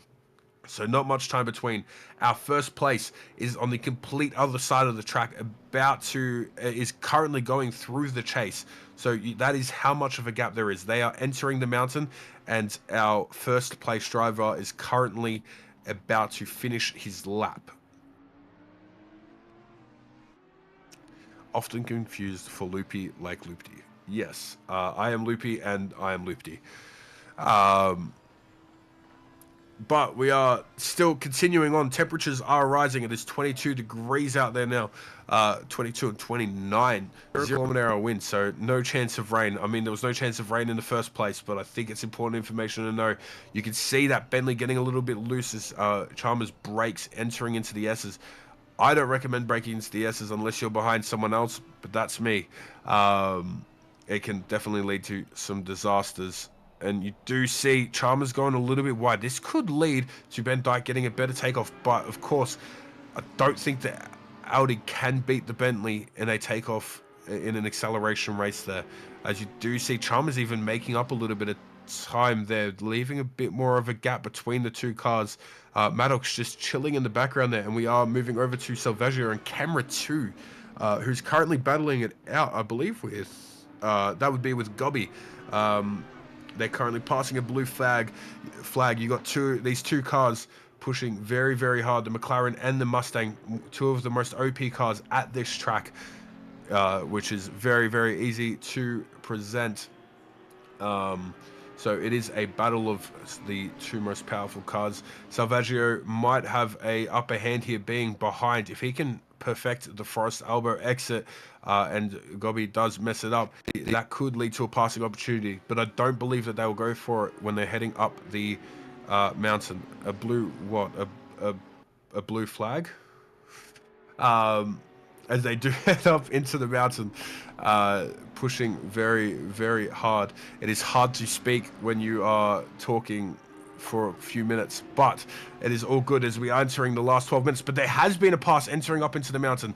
That is a crazy move by Salvaggio, but it was given a room by Gobby, so I'm guessing that maybe Gobby just felt like it would have been safer to go wide, or Salvaggio has taken an opportunity where Gobby has gone a bit wide to push into the inside. And you do see this, the Bentley getting a little bit loose as they're coming over into Skyline now. This is where the big racing begins. This is where everyone's going to push as hard as they can.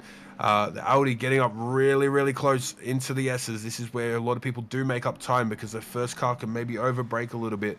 And here we do. Here's the replay. Oh, you just see it. That's Gobby braking, almost hitting the wall and having to brake, which gives the opportunity for Salvaggio to make the pass there. But we are back out onto Conrod straight out of the Forest Elbow.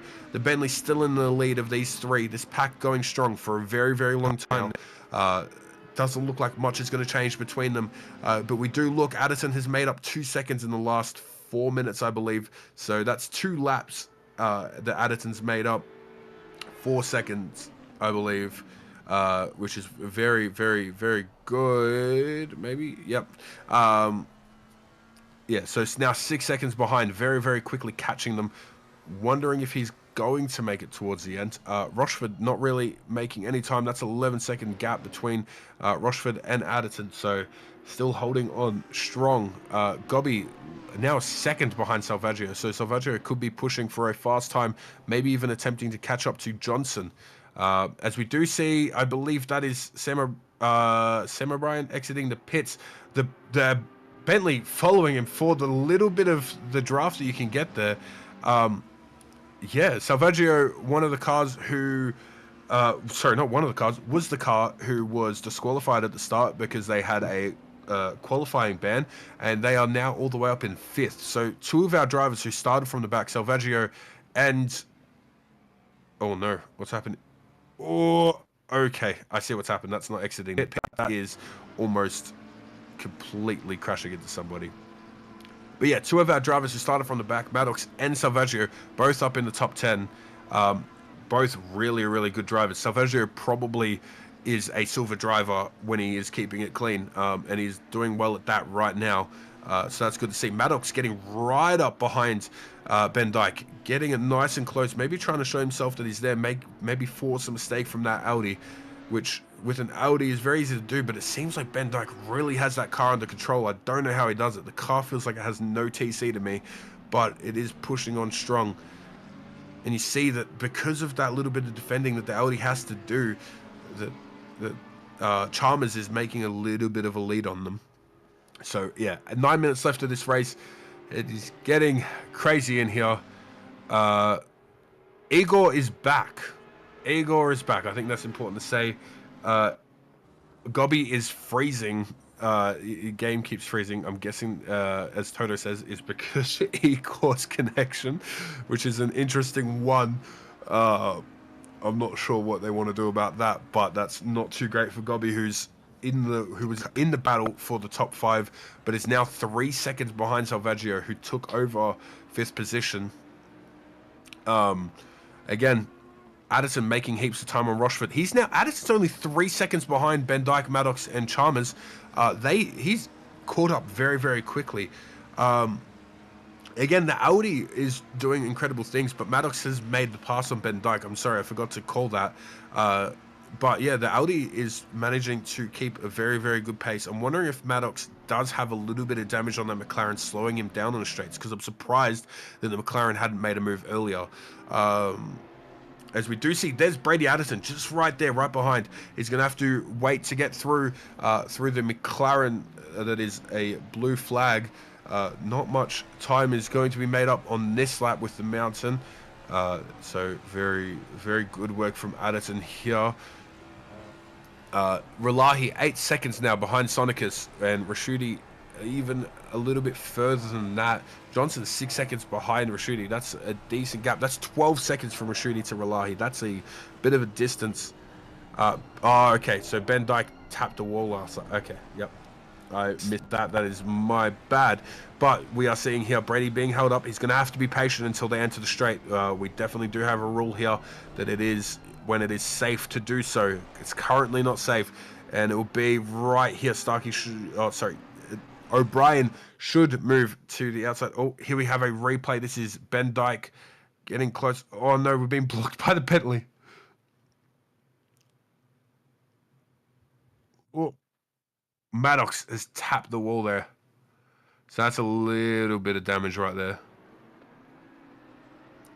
But yeah, Brady Addison catching up very quickly. Only a second between him and Ben Dyke now.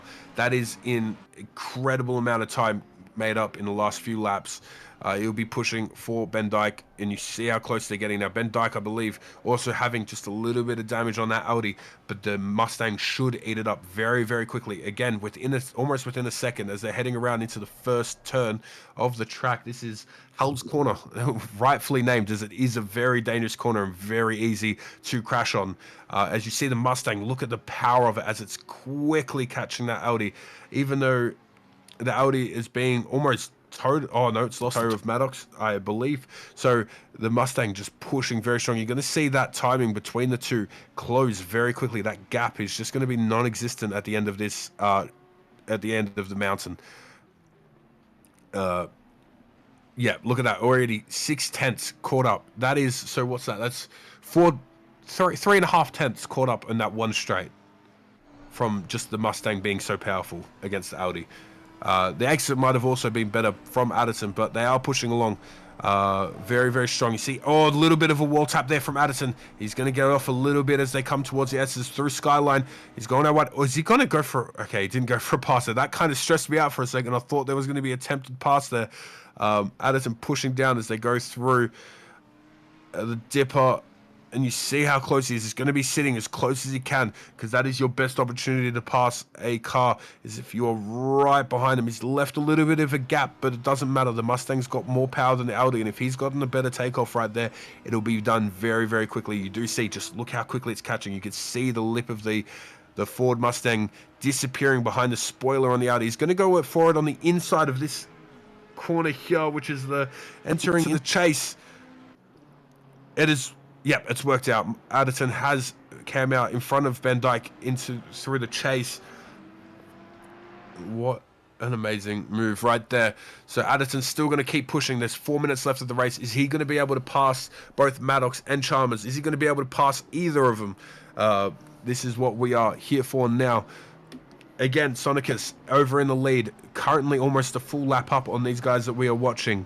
Ralahi not too far, almost 10 seconds behind now. And then behind him is Rashidi, who's 12 seconds behind Ralahi. Insert the Jaws sound effects. Yes, please. This is the exact moment that you can believe that there is the shark and it is hunting. It smells blood. If it can smell blood, it is definitely in the waters. You could just, it looks so menacing in the background there as we do watch as Maddox has a little bit of time gain on Chalmers through this little sector here. I'm wondering if Maddox is just getting slowed by that battle with Ben Dyke. So now he's trying to pick up that pace. Of course, picking up damage from the corner that we just went through. As they do come around, just look how close they do get to that wall. They're pushing as hard as they can. Again, a little bit of contact on that wall as he enters into Skyline now. And will that have done enough damage to slow him down? Probably not. But he is pushing through the S's quite quickly. The speed on his car is what is so dangerous here. Just look at the way that the Mustang does handle this track. as they do come around into Forest Elbow. He's not far behind now, 2 seconds behind Maddox. Maddox only 8/10 behind Chalmers, so very, very close between all of them. I'm waiting to see the timing board come up. We will see how close the Addison has made on this last little sector there. 4/10 behind Maddox is behind Chalmers, so Maddox actually made quite a bit of time, but even more so from Addison. That is 6/10 that Addison made in that sector across the mountain. So that sector 2 was 6/10 that Addison gained. As they do push towards the final turn, 2 minutes left of the race. Maddox getting right behind Chalmers. You can see that the battle is intensifying. They are getting a lot closer. It is now a matter of the end of the race. They are looking. This is not the final lap. I believe the final. Actually, so this is not the final lap. This will be the second last lap for these guys. So 2 more laps for this battle to continue. And Page is going to cross the line in just a minute for the final lap of the race, as he does go through the chase as well. But these guys are currently in the big battle, entering turn 2, minute 43 left on the clock, 2 laps left of this race. Can we see what they are going to do? Maddox only 3/10 behind Chalmers. Addison making up that gap. Maddox has gone out wide and hitting the wall. That is lost Maddox's position. Addison making it up. Now he's right behind Chalmers. If Maddox is able to get a better exit out onto Forest Elbow, we could see Addison moving back into the top 7 of the race. As they are coming close, Addison gaining time very quickly. You can see Chalmers taking maybe a bit more precautiously. Here's a replay, just avoiding incident, going into the wall. Not really where you want to brake too late. You probably want to give that space. Addison right behind the Bentley, wanting to be right behind. You really got to be within a 10th there to be able to make that time up. Look at as they go. He's trying to get the better exit out of it. Right behind. I think this is going to work out for Addison. Is he going to take the inside? Is he going to take the outside? It depends what Chalmers leaves. Oh, Addison looking. Chalmers sitting kind of center of the track, moving over to the left.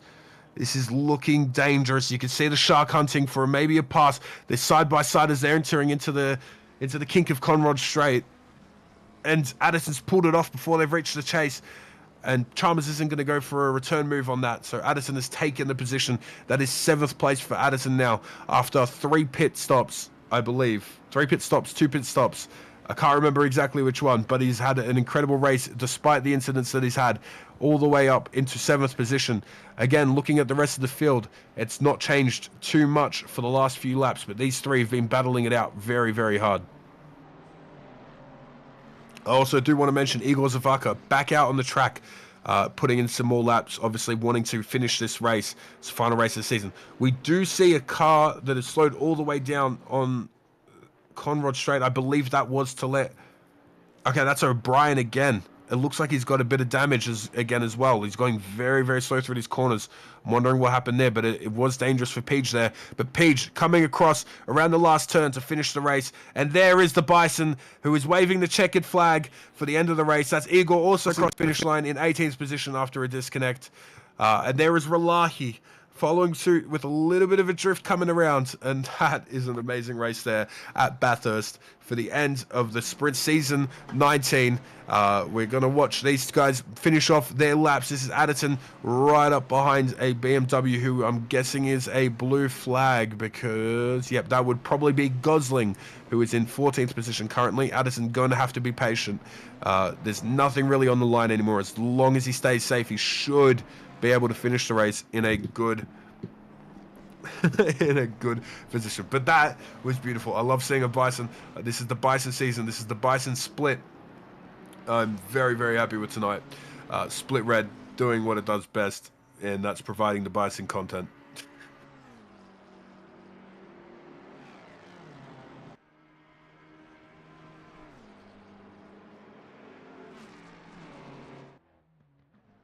And look at that. That is Salvaggio crossing, doing a little bit of a drift as he crosses the line, a little bit of snakies. And here is some more. That is, I believe, Gobby coming around in his bright Mustang. And then here we have Addison following behind the McLaren of somebody. I can't remember who's who now anymore.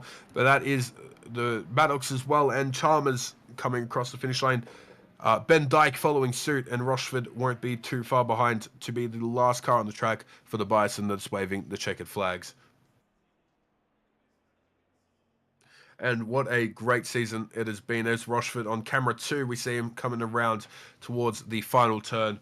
Coming around Murray's corner for the final time of 2024 is Rochford, Scott Rochford. That is a checkered flag bison inside of the car. But that has been split red. What a great race. I'll call out the results. We'll do our finishing up. And then I'm going to I'll go to sleep after that. But let's get this done. Here we are. Will it update yet? I'm guessing it will. Here we are for the end of the race. Driver of the day, look, I'm going to be honest, I don't know. It's been a pretty messy. Gobby's had a pretty good race, kept it pretty clean throughout, so I'm going to say probably him for this one. But yeah, we'll call out the standings for the race.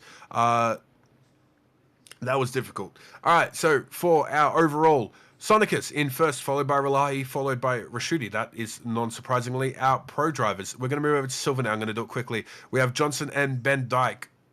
Only two of them. Pro-Am, we have Salvaggio, Gobby, and I didn't get to see who that was, but I'm guessing it was... Give us 1 second.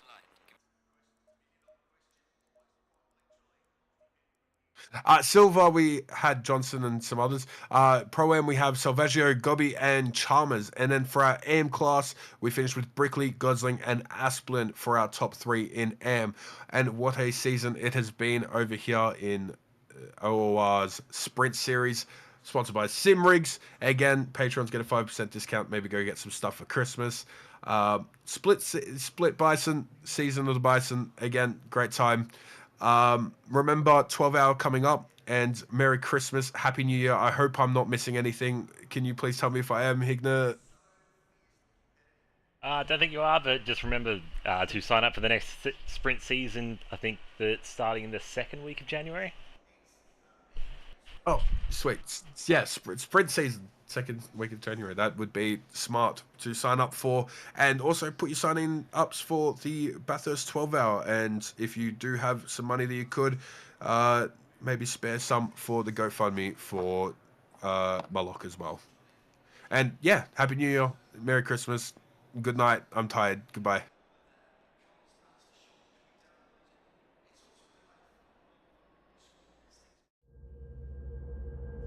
Yeah, that race was a little bit boring and then suddenly got very hectic.